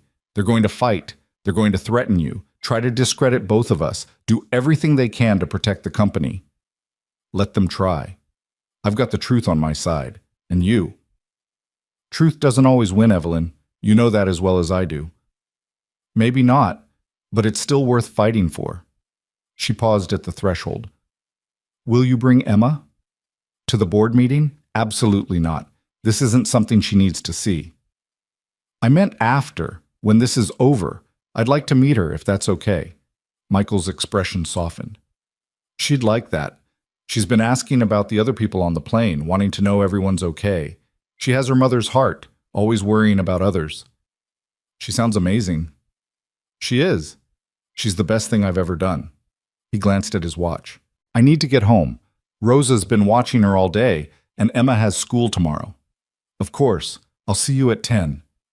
Evelyn walked out of the Riverside complex into the evening air. The city hummed around her. Traffic, voices, life happening at its usual frantic pace. She felt disconnected from it all, like she'd stepped sideways into a different version of reality where the rules she'd lived by no longer applied. Her phone buzzed with a text from Richard. Board wants full presentation on crash impact and recovery strategy. They're expecting you to spin this positively. Don't screw this up. She typed back, I'm not spinning anything. I'm telling the truth. Be prepared for fallout. His response came immediately. You're going to destroy everything we've built. Good, Evelyn wrote. It deserves to be destroyed. She silenced her phone and headed back to her hotel. She had a long night ahead of her, finalizing her statement, preparing for the battle that was coming. But for the first time in years, she felt clear about what she was doing and why. Tomorrow, she would walk into that boardroom and burn down everything she'd built. And she would do it with Michael Cross standing beside her, living proof that some things mattered more than quarterly earnings and stock prices. The truth mattered. Integrity mattered. Making sure that when planes fell from the sky, someone was there to catch them before they crashed. And if the board didn't like it, they could fire her. She'd survive. She'd figure out what came next. Maybe she'd discover what Michael had already learned, that honest work for honest pay, done for people who needed you, was worth more than all the corner offices in the world. She spent the night writing and rewriting her statement, trying to find words that captured the magnitude of what had happened without minimizing Michael's suffering or sensationalizing the crash. It was impossible. Every version felt inadequate. Finally, around 3 a.m., she gave up trying to make it perfect and settled for making it true. She wrote about the pressure guard system, about Michael's warnings, about the cover-up that had lasted 11 years. She wrote about Flight 847, about 300 people who almost died, about the man who saved them from a disaster he'd predicted. She wrote about her own complicity, about how she'd climbed to the top of a company without ever questioning whether its foundation was solid, about how she'd been so focused on quarterly results that she'd never stopped to ask what those results had cost. And she wrote about what came next. The grounding of all aircraft using pressure guard systems, the complete redesign, the public acknowledgement of wrongdoing, the scholarship fund in Sarah Cross's name, the restoration of Michael's reputation. The sun was rising when she finally finished. She showered, dressed in her best suit, armor for the battle ahead, and headed to Skybridge headquarters. The building was glass and steel, modern and imposing, designed to project power and success. Evelyn had loved it when they'd first moved in 5 years ago. Now it just looked like a monument to ego. She rode the elevator to the top floor. The boardroom was already set up. Long table, leather chairs, screens ready for her presentation. Richard was there early, pacing nervously. Please tell me you're not going through with this, he said when he saw her. I'm going through with it. Evelyn, the board is already concerned about the crash. If you come in here and tell them we've been covering up a safety flaw for 11 years, they will fire you on the spot. They might even try to claim you knew about it, that you're complicit. Then they'll be lying, and I'll deal with it. This is career suicide. Good thing I'm tired of this career. Evelyn set up her laptop and loaded her statement. Is Michael here? The maintenance worker? Yes, he's in the conference room down the hall. Evelyn, it's not too late to change your mind. We can spin this differently. We can... No more spinning, Richard. No more PR. Just truth. She looked at him directly. You can stay or you can go. But if you stay, I need you to support what I'm about to do. Can you do that? Richard looked like he might be sick, but after a moment he nodded. I think you're insane, but I'll support you. Someone should document this disaster for posterity. That's the spirit. The board members started arriving at 9:45. 11 of them, mostly men in expensive suits, all carrying the confidence that came from years of unchecked power. They greeted Evelyn with varying degrees of warmth, asked about her experience in the crash, expressed relief that she was okay. She smiled and played along, waiting. At 9:58, she went to get Michael. He was sitting alone in the conference room wearing a suit that looked borrowed, a bit too big in the shoulders, the tie slightly crooked. He looked uncomfortable and determined in equal measure. Ready? Evelyn asked. No, but let's do it anyway. They walked into the boardroom together. The board members looked up, confusion crossing their faces at the sight of this stranger in an ill-fitting suit. The chairman, Gerald Winters, frowned. Evelyn, we weren't expecting a guest. Who is this? This is Michael Cross, Evelyn said clearly. Former senior engineer at Skybridge Aviation. The man who saved Flight 847. And the man we wrongfully terminated 11 years ago for refusing to stay quiet about a fatal flaw in our pressure guard system. The room went absolutely silent. Gerald's face had gone pale. Beside him, Marcus Chen, the board member who'd been with the company longest, looked like he might pass out. Evelyn, Gerald said carefully, I think we should discuss this privately before... No! Evelyn's voice was firm. We're done doing things privately. We're done protecting the company at the expense of the truth. Michael is going to tell you exactly what he told management 11 years ago, and then I'm going to tell you what we're going to do about it. She gestured for Michael to sit. He took the empty chair at the far end of the table, looking at each board member in turn. His jaw was set. His hands were steady. And when he began to speak, his voice carried the weight of 11 years of injustice finally being heard. Michael's voice was steady as he began, but Evelyn could see his hands gripping the edge of the table. In 2014, I was the lead engineer on the pressure guard hydraulic integration team. My job was to ensure the system met not just regulatory standards, but real-world safety margins. During testing phase 3, I identified a critical flaw in the pressure relief valve sequence under extreme conditions. Gerald Winters shifted in his seat. Mr. Cross, I'm not sure this is the appropriate... Let him finish, Evelyn said sharply. You're going to hear all of it. Michael continued as if Gerald hadn't spoken. The flaw was specific but catastrophic. Under conditions of rapid altitude change combined with extreme temperature variation, the primary and secondary relief valves could freeze in sequence, creating a hydraulic pressure cascade. The system would essentially tear itself apart from the inside.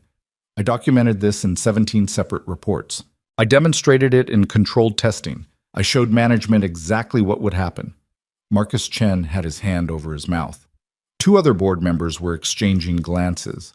One woman, Patricia Herrera, Evelyn remembered, was taking notes with shaking hands.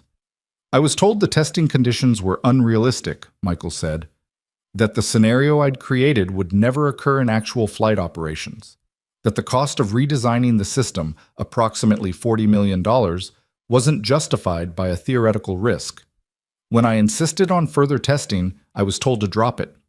When I went to the FAA with my concerns, I was fired for insubordination and unauthorized disclosure of proprietary information. That's not exactly how it happened, Marcus said, his voice tight. You violated your NDA. You went outside proper channels. I followed every proper channel, Michael interrupted, his voice hardening. I submitted reports through the engineering chain of command. I presented to safety committees. I requested meetings with executive leadership, all of which were ignored or dismissed. I only went to the FAA after 6 months of trying to work within your system, and you destroyed my career for it." The room was silent. Gerald looked like he was calculating something, running through legal exposure and liability in his head. But Patricia Herrera was staring at Michael with something that looked like horror dawning. "Flight 847, she said quietly. "The crash. It was the pressure guard system?" "Yes." Evelyn pulled up her presentation, displaying the NTSB's preliminary findings on the screen. Multiple system failures originating in the hydraulic pressure management system.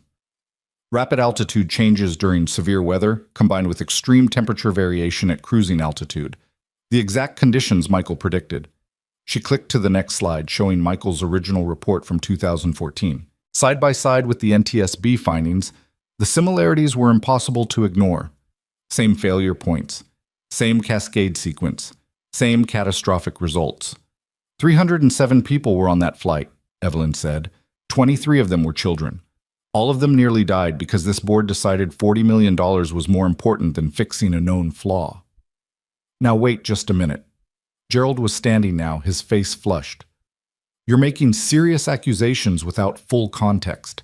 The system passed all FAA requirements. Multiple independent engineers reviewed Mr. Cross's concerns and found them overstated. We made a reasonable business decision based on the best information available." "You made a decision based on what was cheapest and most convenient," Michael said. His voice was still controlled, but barely. "And when I wouldn't go along with it, you didn't just fire me. You made sure I couldn't work anywhere else. You contacted Boeing, Lockheed, Airbus, every major aerospace company, and told them I was unstable, that I couldn't be trusted, that hiring me would be a liability. You took away my ability to provide for my family." "That's a serious allegation," Gerald said. "Do you have proof?" Michael pulled a folder from his briefcase. Evelyn hadn't known he was bringing documentation.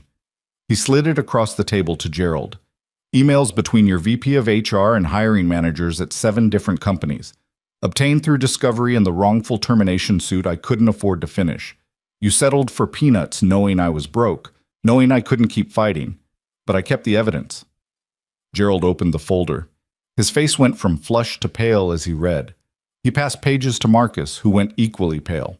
The evidence was damning. Deliberate, coordinated sabotage of Michael's career, spelled out in corporate emails that assumed they'd never see daylight. "My wife died 3 years ago," Michael said into the silence. "Cancer. She was a teacher with good insurance through her school district, but the best treatment centers wouldn't take her plan. The experimental therapies that might have saved her cost more than we could afford after you blacklisted me. I watched her die, knowing that if I'd just kept my mouth shut about your faulty system, if I'd just gone along with the lie, she might still be alive." Patricia Herrera had tears on her face. Another board member, James Wu, had his head in his hands. But Gerald was still in damage control mode, his mind clearly working through how to contain this. "Mr. Cross, I'm deeply sorry for your loss," Gerald said with what he probably thought was appropriate sympathy. "But you can't blame your wife's death on business decisions made years earlier. And you certainly can't prove causation between—" "Stop!" Evelyn's voice cut through the boardroom like a blade. "Stop doing that. Stop calculating liability and spinning narrative. A man is telling you that our company destroyed his life, and all you can think about is protecting our legal exposure."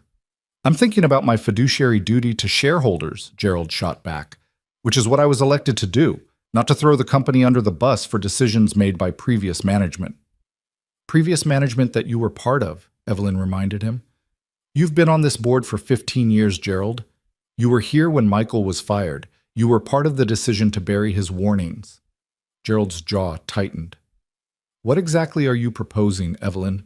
That we admit liability for a crash that happened 3 days ago? That we expose ourselves to massive lawsuits? That we destroy shareholder value to assuage your conscience?" "I'm proposing we tell the truth."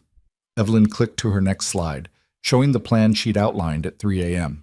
"We immediately ground all aircraft using pressure guard systems pending complete safety review. We publicly acknowledged that Michael Cross was wrongfully terminated and that his safety concerns were valid. We commit to a full redesign of the system at company expense, and we establish a $5 million scholarship fund in Sarah Cross's name for children of aviation workers. The room erupted. Multiple board members talking over each other, some angry, some shocked. Gerald was shouting something about legal suicide. Marcus was demanding to know if Evelyn had lost her mind. Only Patricia and James were quiet, staring at the presentation like they were seeing the company clearly for the first time. "This will bankrupt us." Gerald finally broke through the noise. "Do you understand that? The lawsuits alone will destroy this company. Every passenger on Flight 847 will sue. Every airline using our systems will demand compensation. Our stock will crater. We'll be finished." "Good," Evelyn said calmly. "If the only way this company survives is by continuing to lie about safety flaws that kill people, then it deserves to be finished." "You can't do this," Marcus said. "You don't have the authority. The board can overrule you. We can remove you as CEO right now." "You can. But Michael and I will still go public with everything. The difference is whether Skybridge controls the narrative or whether it's controlled for us, whether we look like a company taking responsibility or a company that got caught." Patricia spoke for the first time since learning about the crash. "How many aircraft are we talking about? How many planes are flying right now with this system?" Evelyn had known someone would ask. She'd done the research. 417 commercial aircraft worldwide, another 63 military, and about 200 in private or corporate use, roughly 680 aircraft total. "And you want to ground all of them?" Patricia's voice was faint. "The economic impact alone, airlines will sue us for every dollar they lose." "They should sue us," Evelyn said. "We sold them a faulty system and told them it was safe. We lied to regulators. We destroyed the career of the one engineer who tried to stop this. They should sue us, and they should win, and we should pay every penny we owe." Gerald was pacing now, his hands clenched. "I want to speak with Evelyn privately. The rest of you, take 15 minutes. "No," Evelyn said. "Whatever you have to say, you can say it in front of Michael and the full board. No more private conversations. No more backroom deals."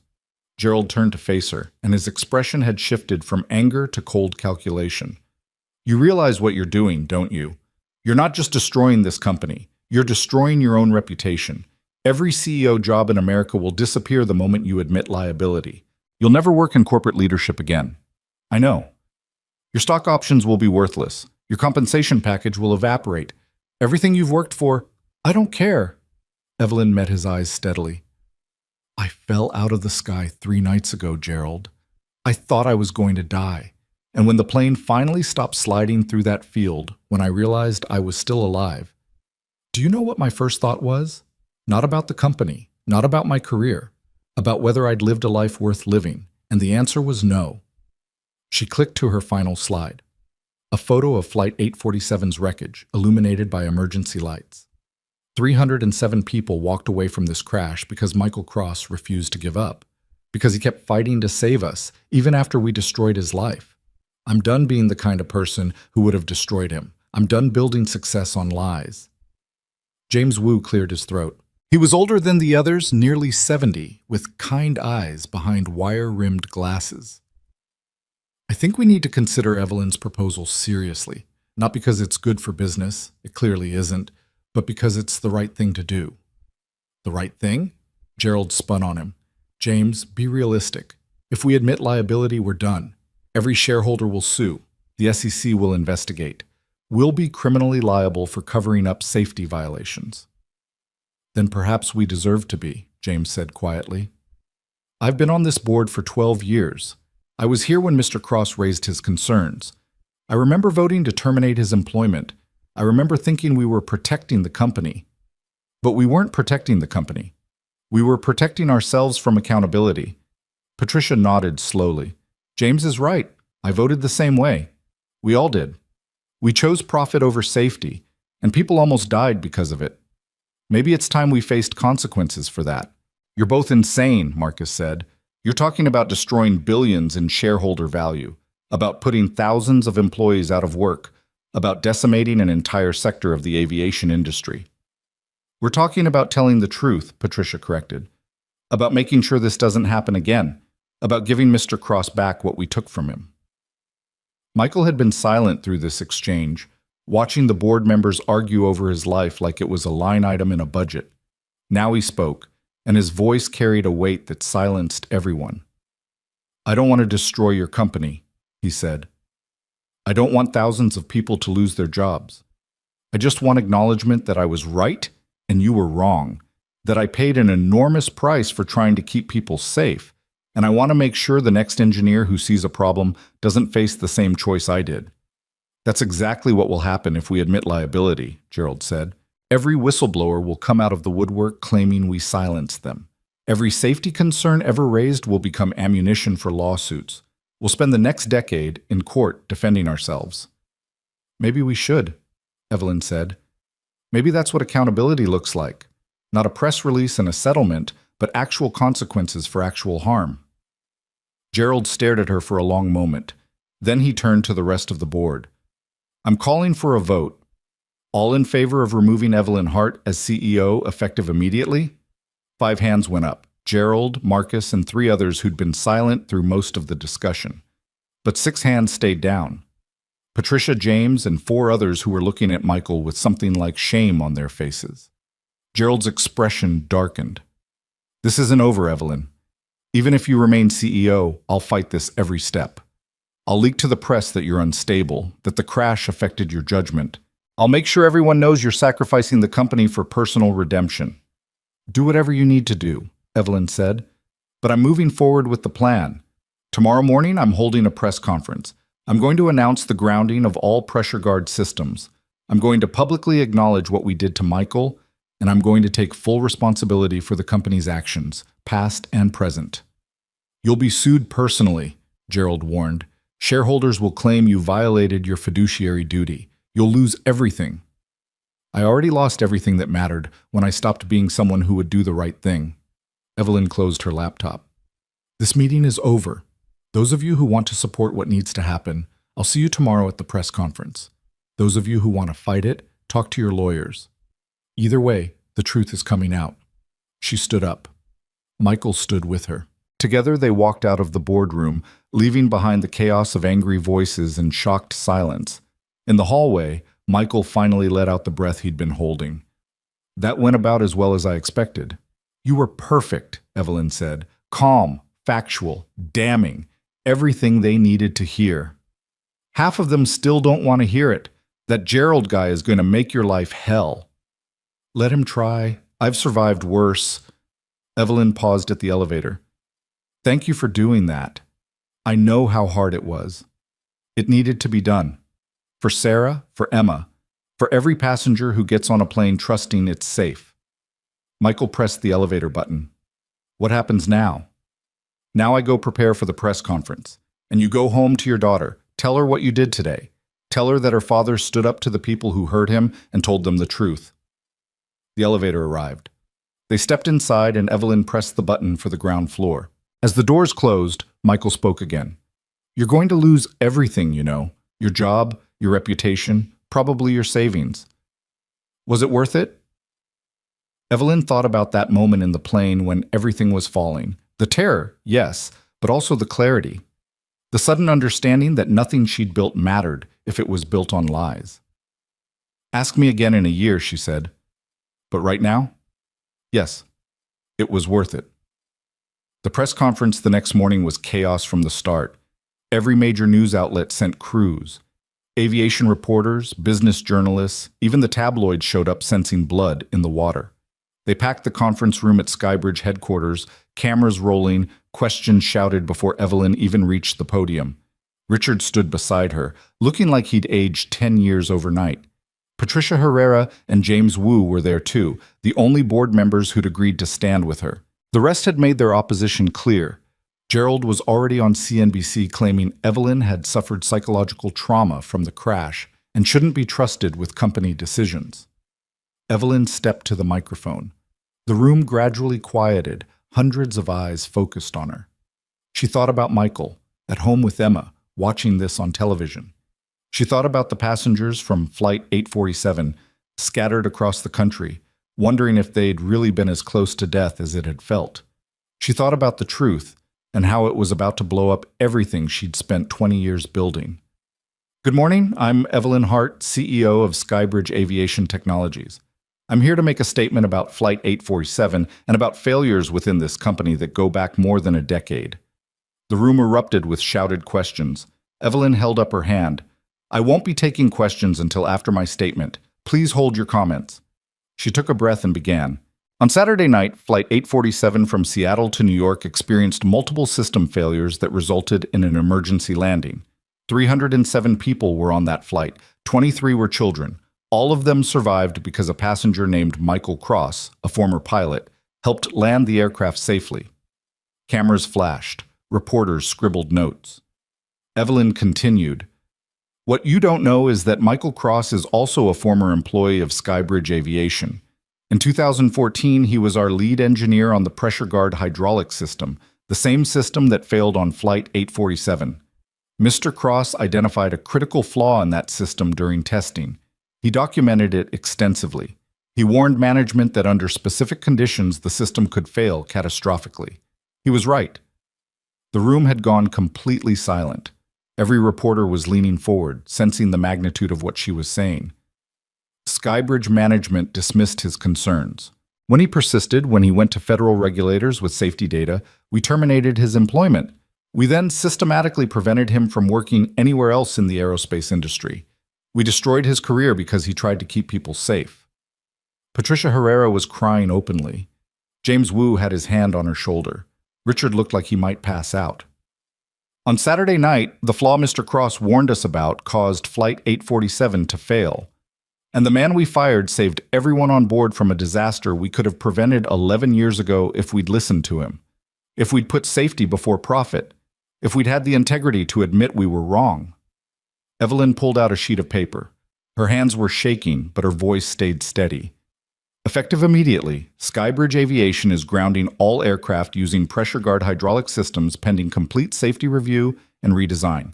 We are publicly acknowledging that Michael Cross was wrongfully terminated and that his safety concerns were valid and ignored. We are committing to full transparency with federal regulators about the system's flaws and our company's failure to address them. The room exploded, reporters shouting, cameras flashing. Evelyn spoke over the noise. Furthermore, Skybridge is establishing a $5 million scholarship fund in the name of Sarah Cross, Michael's late wife, for children of aviation workers who die in the line of duty. And I am personally apologizing to Michael Cross, to his daughter Emma, and to every passenger who has ever trusted their lives to a system we knew was flawed. She stepped back from the microphone. The questions came like bullets. Was she resigning? Was the company filing for bankruptcy? Were there criminal charges pending? What about the lawsuits? What about shareholder value? What about the FAA investigation? Richard stepped up to the microphone. Ms. Hart will not be taking questions at this time. We'll release a full written statement within the hour. Thank you. He practically dragged Evelyn off the stage as reporters surged forward, still shouting questions. Security held them back as Evelyn and her small group escaped to the elevator. In the executive suite, the phone was already ringing off the hook. Richard's assistant looked pale. CNN wants a live interview. The Wall Street Journal is demanding comment on stock impact. The FAA has called 3 times. And Mr. Winters wants to speak with you immediately. Tell them all I'll respond to official requests through proper channels, Evelyn said.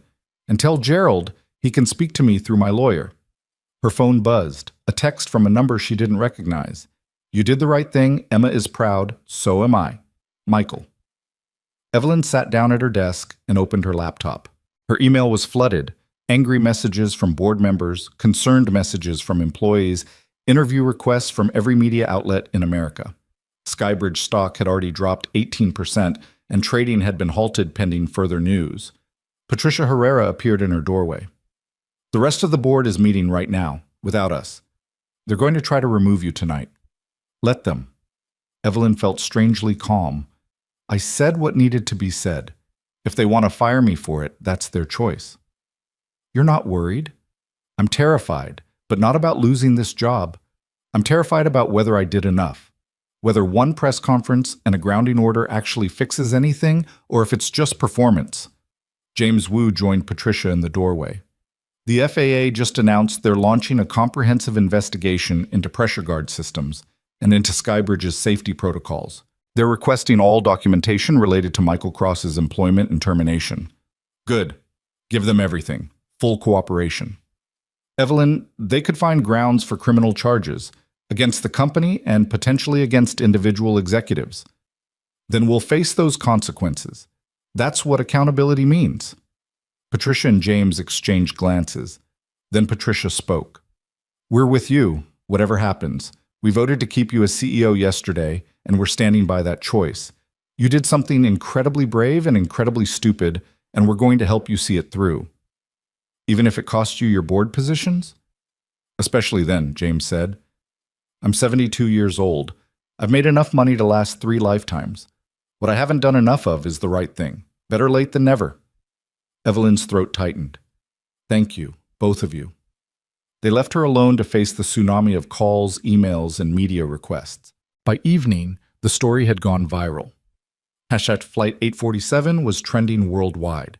News outlets were tracking down passengers for interviews. Someone had found Michael's address, and reporters were apparently camped outside his building, despite Evelyn's explicit request for his privacy. She called him immediately. Michael, I'm so sorry. I'm sending security to your building right now, and I'm having my lawyer draft a cease and desist for any outlet that harasses you or Emma. It's okay, Michael said, though she could hear Emma crying in the background. Rosa's handling it. She's better at dealing with reporters than I am, but Emma's scared. She doesn't understand why people want to talk to her daddy so badly. Tell her he's a hero. Tell her the whole world wants to thank him for saving people. I'm not a hero. I just did what needed to be done. There was a pause. Emma wants to know if the butterflies on the plane were okay. She's worried about them. Evelyn smiled despite everything. Tell her I'll personally check on every butterfly that was transported on Flight 847. I'll make sure they all arrived safely. She'll hold you to that. Good. She should. After they hung up, Evelyn spent an hour making that promise reality. She contacted the Cargo Manifest Department, tracked down 3 shipments of butterflies that had been on the flight, part of a conservation program. 2 shipments had survived fine. The third had suffered casualties during the emergency landing. She had the company make a substantial donation to the conservation program in Emma's name and got them to send her pictures of healthy butterflies for Emma. It was the smallest thing she could do. But it mattered to an 8-year-old who'd already lost too much, and that made it important. By midnight, Gerald and his faction had forced an emergency board vote. Evelyn was removed as CEO effective immediately. Patricia and James both resigned from the board in protest. The company's stock had dropped 42%. 3 major airlines had filed preliminary lawsuits. The FAA investigation was expanding by the hour. Everything was falling apart exactly as predicted. Evelyn cleaned out her office at 2 a.m., alone, except for security. 20 years of work packed into 4 boxes. Photos, awards, personal items that had meant something once. She left her nameplate on the desk. Let whoever came next deal with it. As she carried the last box to her car, Richard appeared in the parking garage. He looked exhausted, but not angry. You got what you wanted, he said. The truth is out. The company's stock is in free fall. You're fired. Michael Cross is vindicated. Congratulations. That's not what I wanted. I wanted to fix what was broken. You broke it more. You realize that, right? Thousands of employees are going to lose their jobs when this company collapses. All those aircraft grounded, that's costing airlines millions per day. The economic damage is catastrophic. And if I'd stayed quiet, more planes would have crashed. More people would have died. The economic damage would have been worse. Richard sighed. I know. I hate that you're right, but you are. I just wish there'd been a way to do this that didn't destroy everything. He handed her an envelope. Your severance. It's not much, the board made sure of that. But it's something. Evelyn took the envelope without opening it. What will you do now? Look for another job. Hope my association with you doesn't make me unemployable. He smiled slightly. Though, honestly, I'm not sure I want another PR job. Maybe I'll try something where I'm not paid to spin the truth. Let me know if you figure out what that is. I might join you. They shook hands, and Richard walked away. Evelyn loaded her boxes into her car and sat in the driver's seat for a long moment, staring at the Skybridge building. She'd climbed so high, sacrificed so much, built an empire on foundations she'd never questioned, and now it was gone. All of it. Career, reputation, the identity she'd spent 2 decades constructing. She felt lighter than she had in years. Her phone buzzed with a text from Michael. "Emma wanted me to send you this." A photo appeared. A child's drawing of an airplane, colored in careful detail. People visible through the windows, all smiling, butterflies flying alongside the plane.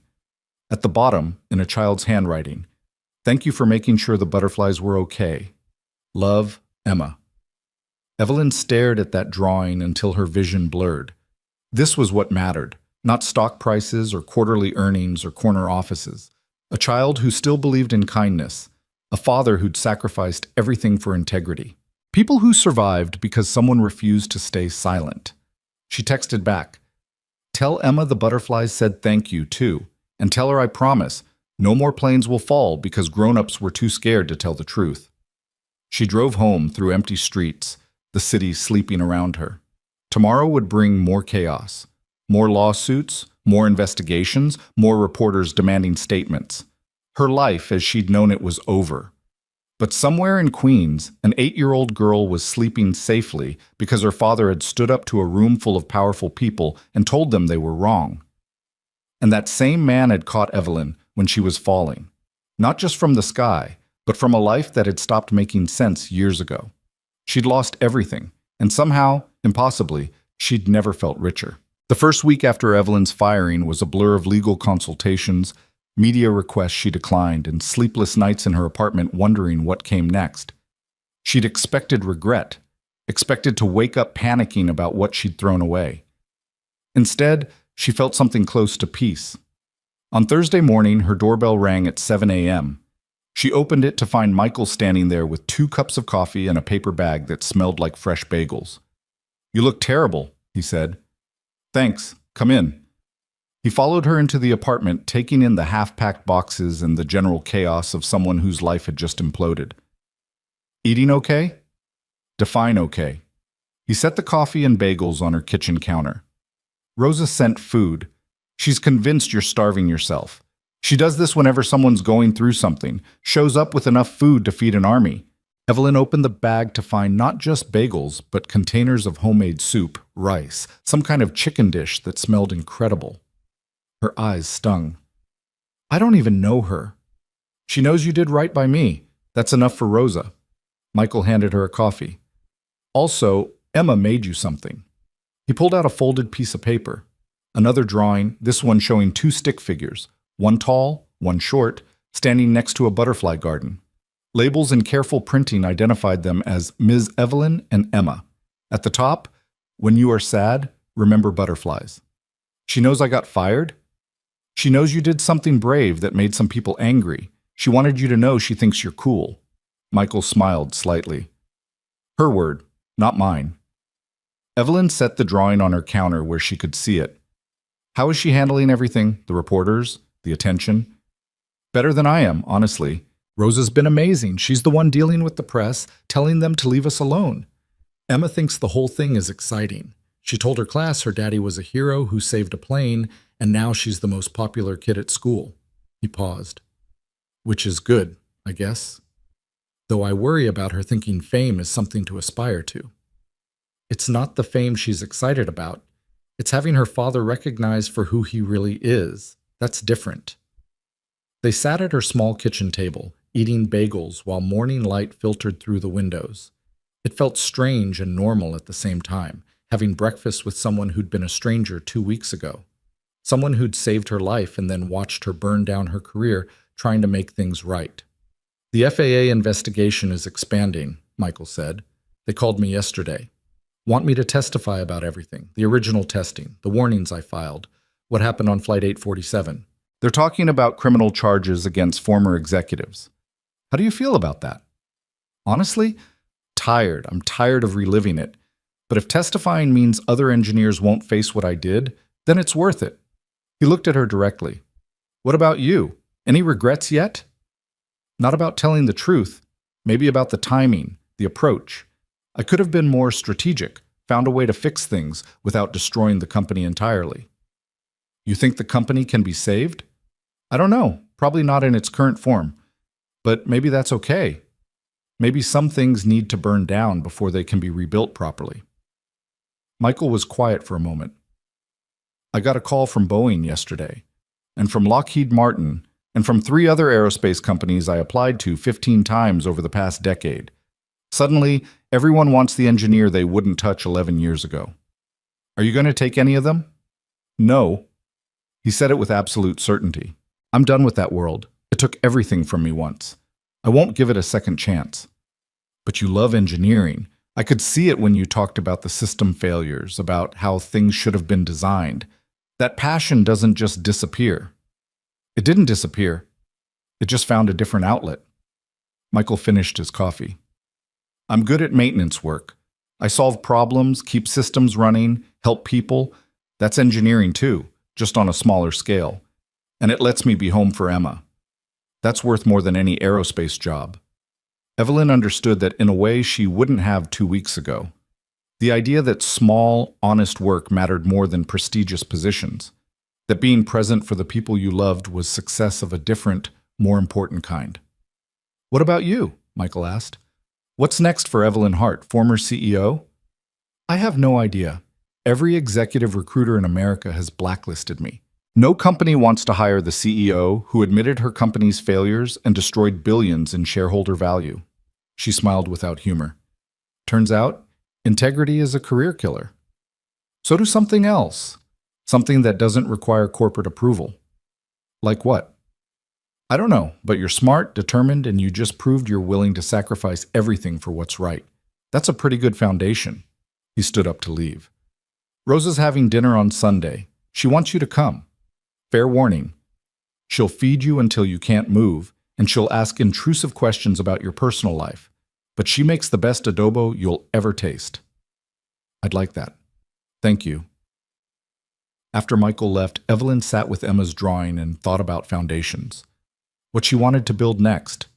What mattered now that all the things she'd thought mattered had been stripped away. Her phone rang, an unknown number. She almost didn't answer, but something made her pick up. Ms. Hart? This is Daniel Yoshida.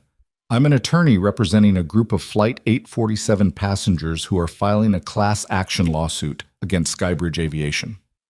Evelyn's stomach dropped. I see. We'd like to depose you as part of our discovery process. You made statements acknowledging the company's negligence, and we need your testimony about... I'll testify, Evelyn interrupted. Whatever you need. I'll tell you everything I know about the pressure guard system, about the cover-up, about all of it. I won't fight you on this. There was surprised silence on the other end. You understand this could increase your personal liability?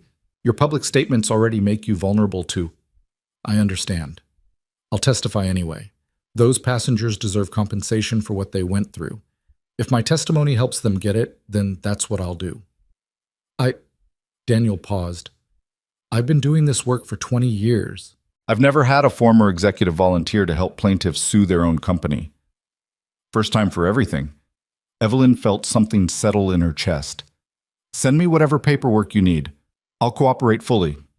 She spent the rest of the day reaching out to other passengers from Flight 847. She had their contact information from the airline's Survivor Coordination Program. One by one, she called them. Apologized, explained what the company had done and what she was trying to do now. Offered to help with their lawsuits, their trauma counseling, whatever they needed. Most were shocked to hear from her, some were angry, a few hung up immediately, but many listened, and some, like the woman who'd sat across the aisle from Michael, the one he'd helped with her oxygen mask, thanked her for telling the truth.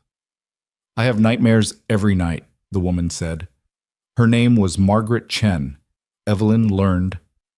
73 years old, flying to visit her grandchildren. I wake up feeling like I'm falling.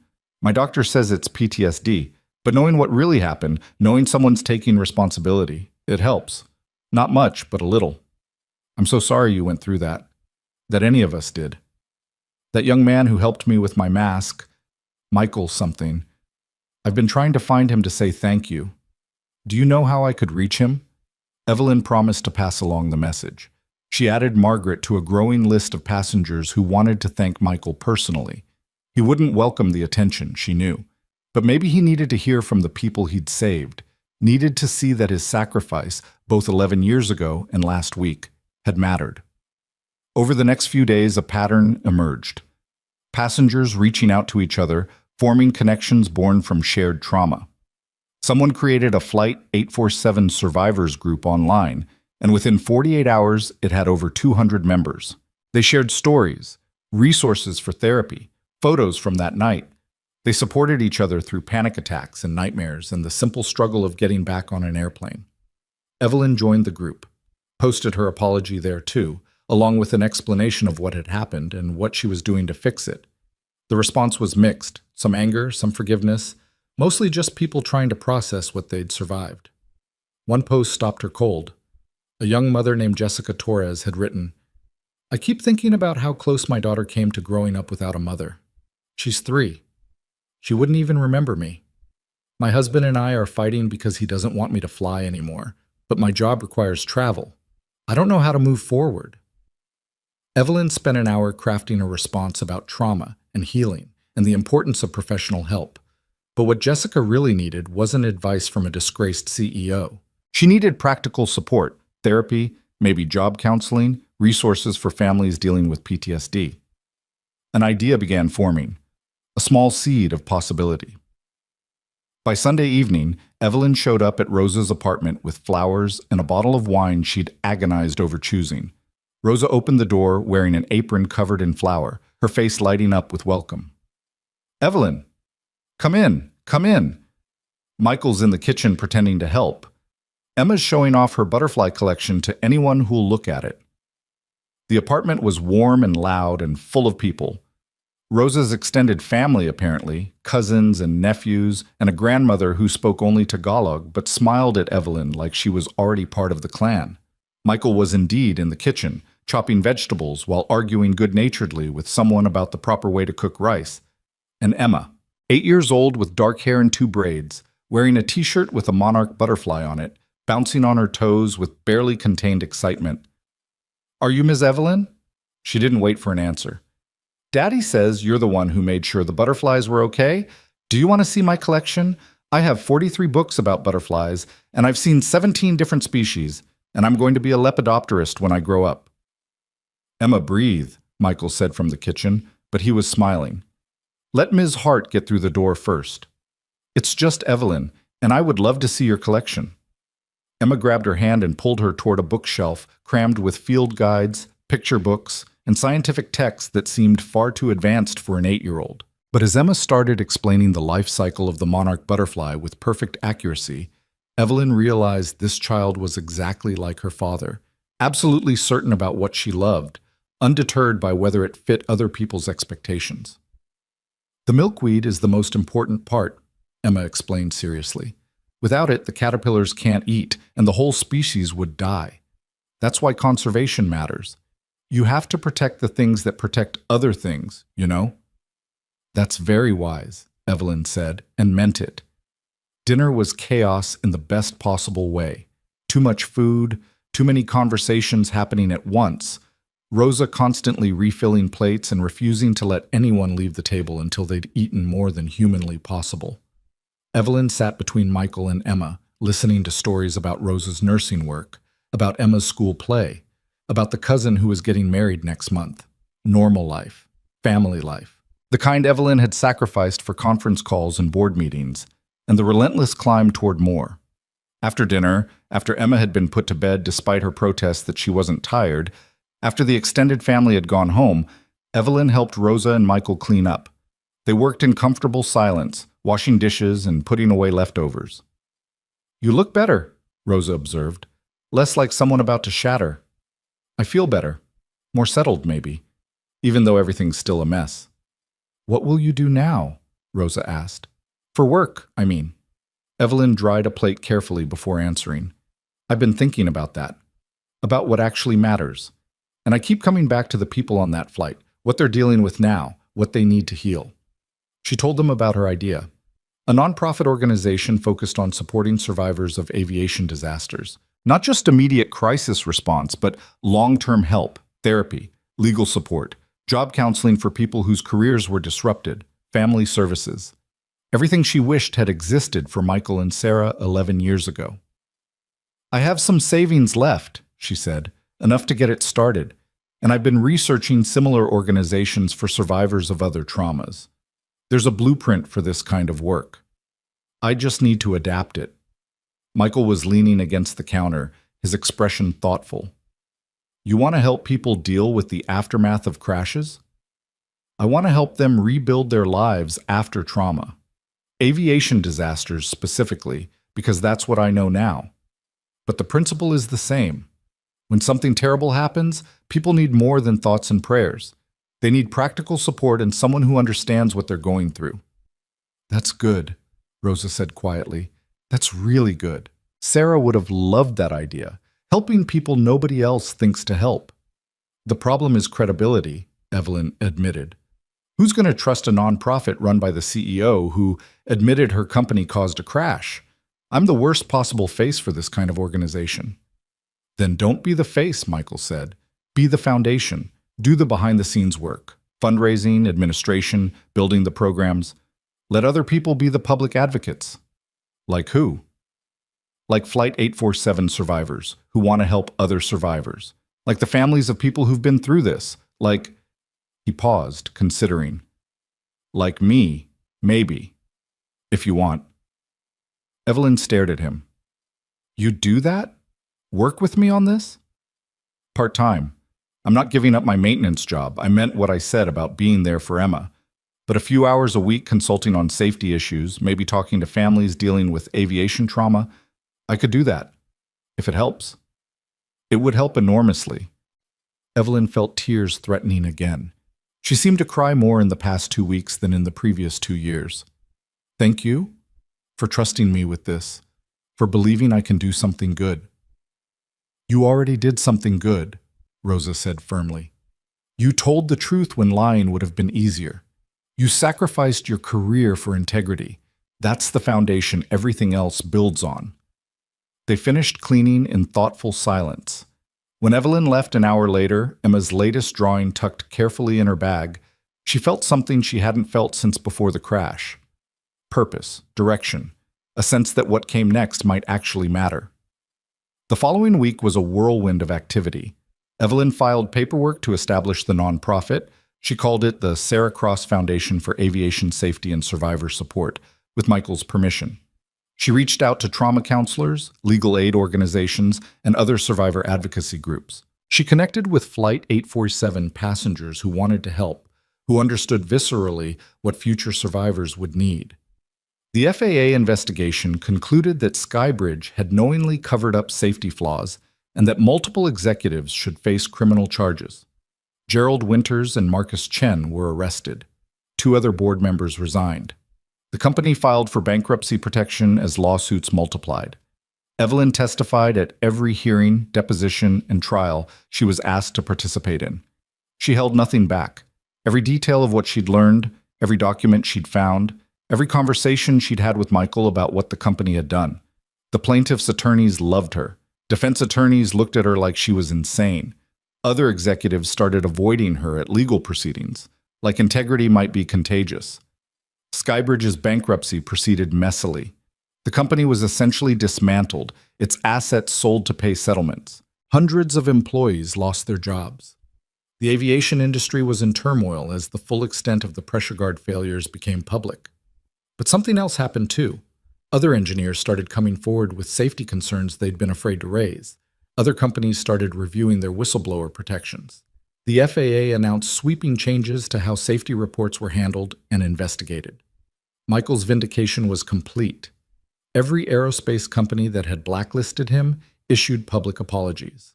Boeing offered him not just a job, but a senior position leading safety oversight. He turned them all down and kept showing up to his maintenance job, kept being home when Emma got off the school bus, kept living the life he'd built from the ruins of the one they'd destroyed. "Don't you want it back?" Evelyn asked him one afternoon as they worked together on foundation planning. They'd rented a small office space, just 2 rooms and a shared bathroom, but it was theirs. "The career, the prestige, the recognition you deserve?" "I have what I deserve," Michael said simply. "A daughter who knows her father has integrity, a job that lets me sleep at night, Friends who value honesty over status.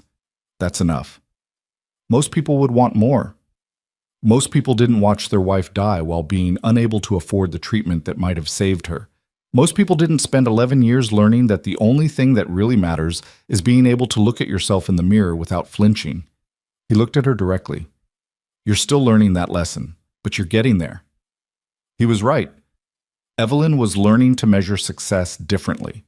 Not by title or salary or corner office, but by whether she'd done something that mattered, whether she'd helped someone who needed it, whether she could sleep at night knowing she'd told the truth, even when it cost her everything. The Sarah Cross Foundation launched officially 6 months after the crash. The ceremony was small, just Flight 847 survivors, Emma and Rosa, a handful of trauma counselors and legal advocates who'd agreed to partner with them. No press, no politicians, no corporate sponsors, just people who understood what it meant to survive something terrible and wanted to help others do the same. Emma cut the ribbon with oversized scissors, her face serious with the importance of the moment. She was wearing a butterfly necklace Evelyn had given her, delicate silver wings that caught the light. My mommy would be so happy about this, Emma said to the small crowd. She always said the most important thing is helping people who need help. That's what this place does, and that's what makes it special. Michael's eyes were wet. Rosa was openly crying. Evelyn felt her throat close up with emotion. They'd done it. Built something good from something terrible. Created support that would help people rebuild their lives after trauma. It wouldn't bring back Sarah. Wouldn't erase the 11 years Michael had suffered. Wouldn't undo the crash or the fear or the damage. But it was something. It was honest work that mattered. That night, Evelyn stood in the foundation's small office and looked at the walls they had decorated with photos. Flight 847 survivors smiling at their first support group meeting. Emma's butterfly drawings scattered throughout. Michael's original safety reports, framed now as a reminder of why this work existed. A quote from Sarah Cross, something Michael had shared. Every person deserves someone fighting for them, especially when the fight seems impossible. Her phone buzzed. A text from Margaret Chen, the elderly woman from the flight. Just got on an airplane for the first time since the crash. Terrified, but doing it. Your foundation's counselor helped me prepare. Thank you for everything. Another text. This one from Jessica Torres, the young mother. 3 months of therapy through your program, and I'm finally sleeping through the night. My daughter won't grow up with a mother who's afraid of the world. Thank you. And a third from someone she didn't know. I'm a mechanical engineer at an aircraft manufacturer. I found a safety flaw in a system my company is about to deploy. I was going to stay quiet, didn't want to end up like Michael Cross. But then I read about the foundation and what you both did, and I realized staying quiet makes me complicit. I'm filing a report tomorrow. Thank you for showing me what courage looks like. Evelyn read that last message 3 times, her vision blurring. This was it. This was the thing that mattered more than any corner office or CEO title. Some engineer she'd never meet was going to speak up about a safety flaw because Michael had spoken up and paid the price, and she'd amplified his truth. People wouldn't die because that engineer stayed silent. Families wouldn't be destroyed. Children wouldn't lose parents. All because a tired single father had refused to compromise his integrity 11 years ago. Because he'd stood up in a falling plane and refused to let everyone die. Because he'd walked into a boardroom full of people who'd destroyed him and told them the truth anyway. And because Evelyn had finally woken up, literally on his shoulder, and realized that the life she'd built was hollow at its core. A year after the crash, Flight 847 survivors held a memorial service at the crash site. The farmer who owned the field had agreed to let them place a monument, a simple stone marker that read, Flight 847, all souls survived. May we remember that truth matters more than comfort. Evelyn stood with Michael and Emma, surrounded by passengers she'd come to know as friends. The co-pilot was there, recovered from his injuries and flying again. Flight attendants who still had nightmares but showed up to help other trauma survivors. People who'd been strangers that terrible night, but were bonded now by shared survival. Margaret Chen approached with her grandchildren. I wanted them to meet the people who saved their grandmother's life, to understand that heroes aren't just in movies. The children stared at Michael with appropriate awe. He crouched down to their level, smiling. You know what real heroism is? It's your grandmother getting back on an airplane even though she was scared. It's choosing to keep living instead of letting fear win. That's the bravest thing anyone can do. But you saved the plane, the oldest child said. I helped land it.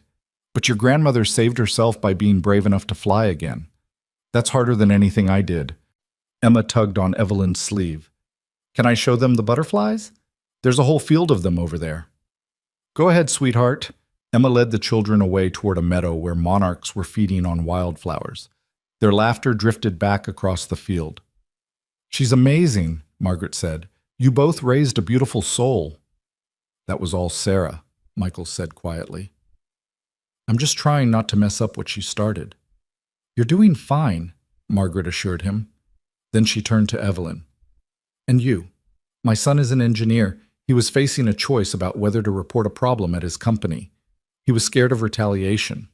I told him about what you did, how you lost everything by telling the truth but gained something more important. He filed his report. His company is fixing the problem. That's because of you. After the ceremony, after most people had left, Evelyn and Michael stood together looking at the monument. Do you regret it? Michael asked. Everything you gave up? Not even a little bit. You were right that day in the church. Some things need to burn down before they can be rebuilt.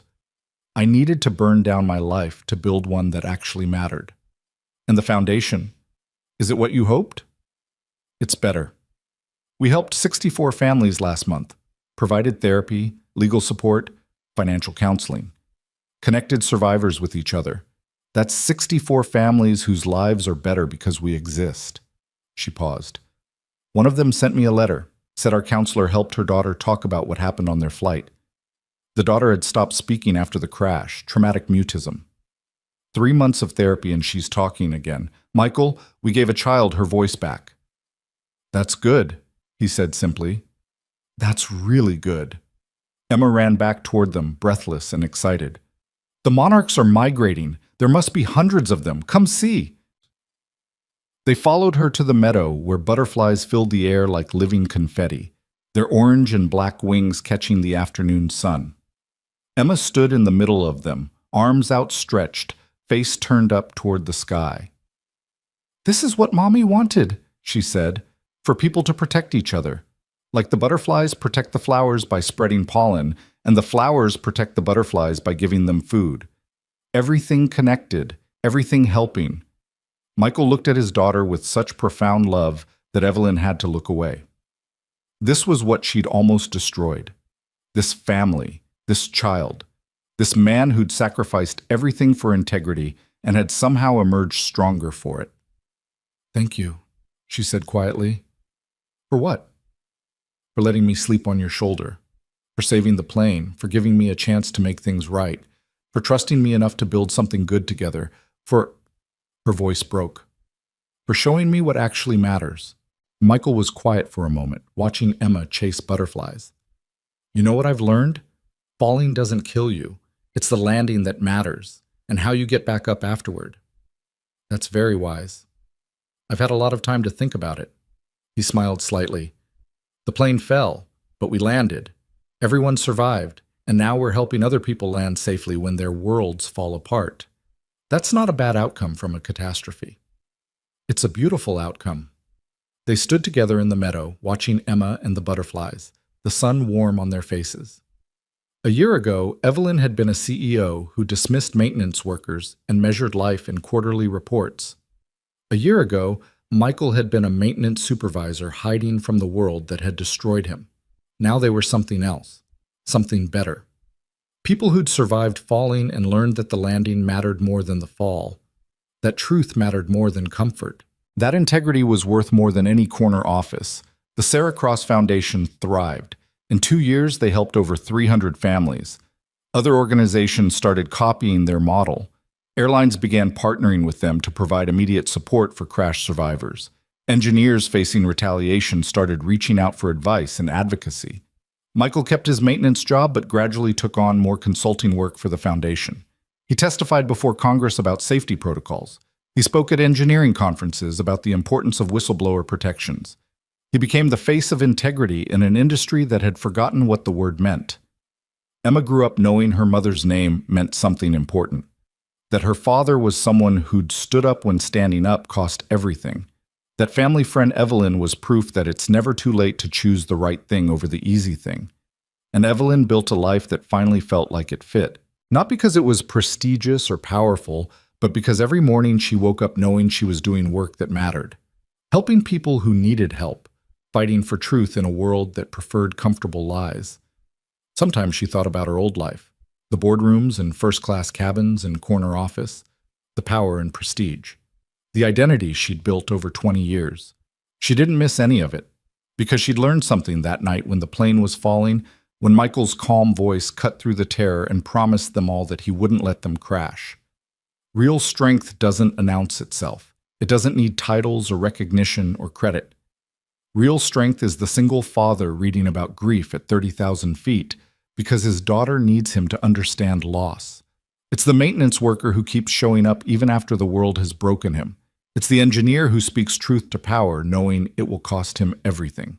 Real strength is choosing integrity over comfort, is burning down a corrupt empire rather than let one more plane fall, is building something good from the ashes of something terrible. Real strength doesn't demand attention or accolades. It just shows up when everything's falling and makes sure everyone lands safely. 5 years after the crash, on a clear autumn day much like the one when Flight 847 went down, Evelyn stood in a packed auditorium and watched Michael receive the National Medal of Technology and Innovation. The president herself presented it, praising his courage in exposing safety flaws and his tireless work to support other whistleblowers. Emma sat in the front row, 13 now, and studying environmental science, her butterfly necklace still around her neck. Rosa was beside her, crying happy tears, and Evelyn stood in the back, watching the man who'd saved her life twice receive recognition he'd never wanted but absolutely deserved. After the ceremony, reporters surrounded Michael. He handled them with the same quiet competence he brought to everything, deflecting praise and redirecting attention to the foundation's work, to other engineers who'd spoken up, to the importance of systemic change.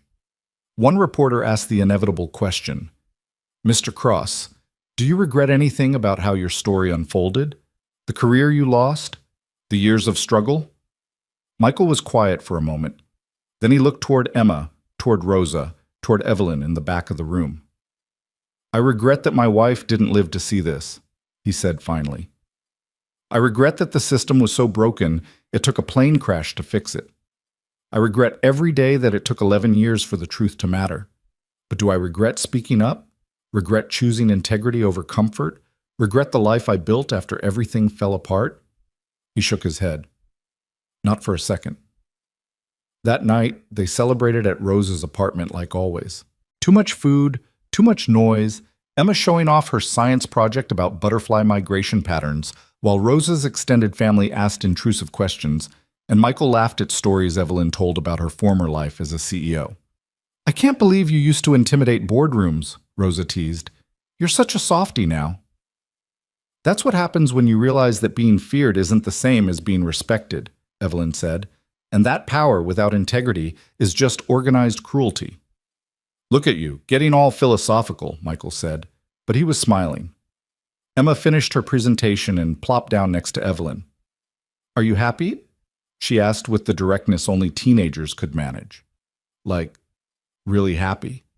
Not just pretend happy?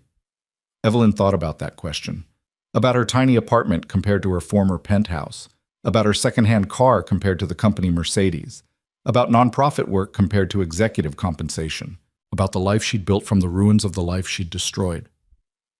"Yeah," she said, "I really am." "Good. Because you're one of my favorite people, and I want you to be happy." Emma said it matter-of-factly, like it was the most obvious thing in the world. Then she bounded off to show her project to Rosa's cousin. Michael caught Evelyn's eye across the room, raised his drink slightly in a toast only she would see, to survival, to integrity, to the long journey from falling to landing to standing back up and building something that mattered. Evelyn raised her own drink in return. They'd both lost everything that night when Flight 847 started falling.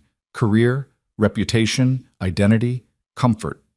Everything they'd built their lives around. And they'd both gained something more valuable than anything they'd lost. Purpose. Community. The bone-deep certainty that came from choosing truth over convenience. The peace that came from being able to look at yourself in the mirror without flinching. Real strength, Evelyn had learned, didn't need to be loud or dramatic or celebrated. It was quiet and persistent and often invisible to everyone except the people it saved. It was Michael letting an exhausted stranger sleep on his shoulder without making it weird.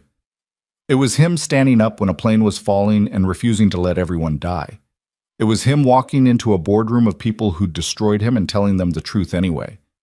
It was Evelyn choosing to amplify that truth even though it cost her everything. It was her building a foundation to help others survive their own falling. It was showing up every day to do work that mattered even when nobody was watching or celebrating or noticing. Real strength didn't announce itself or demand recognition. It just showed up when everything was falling and made sure everyone landed safely. And when the landing was over, when survival was certain and the worst had passed, real strength got up quietly and started building something good from the wreckage. Something honest. Something that helped other people survive their own falling. That was the lesson Evelyn had learned at 30,000 feet while her head rested on a stranger's shoulder. That was the truth Michael had been living for 11 years before she'd been ready to understand it. And that was the foundation, literally and figuratively, they'd built together in the years since that terrible night when everything fell apart and everyone survived because someone refused to give up. The butterflies, Emma would tell you, understood this instinctively. They migrated thousands of miles, each generation taking up where the last left off, protecting each other through connected effort and shared purpose. No butterfly made the whole journey alone. They all did their part, and that collective strength carried them forward. People, Evelyn now understood, were supposed to work the same way, not competing for who could fly highest or fastest, but protecting each other, helping each other land safely when the world tilted sideways and everything started falling. That was what the Sarah Cross Foundation did. What Michael and Emma and Rosa and all the Flight 847 survivors did every day. What Evelyn had finally learned to do when she stopped measuring success by altitude and started measuring it by how many people she'd helped land safely. The plane had fallen, but everyone survived. And now, 5 years later, they were all flying again, not toward power or prestige or the empty promises of corner offices, but toward purpose and community and the quiet strength that comes from choosing integrity even when it costs everything. That was enough. That was more than enough. That was everything that mattered.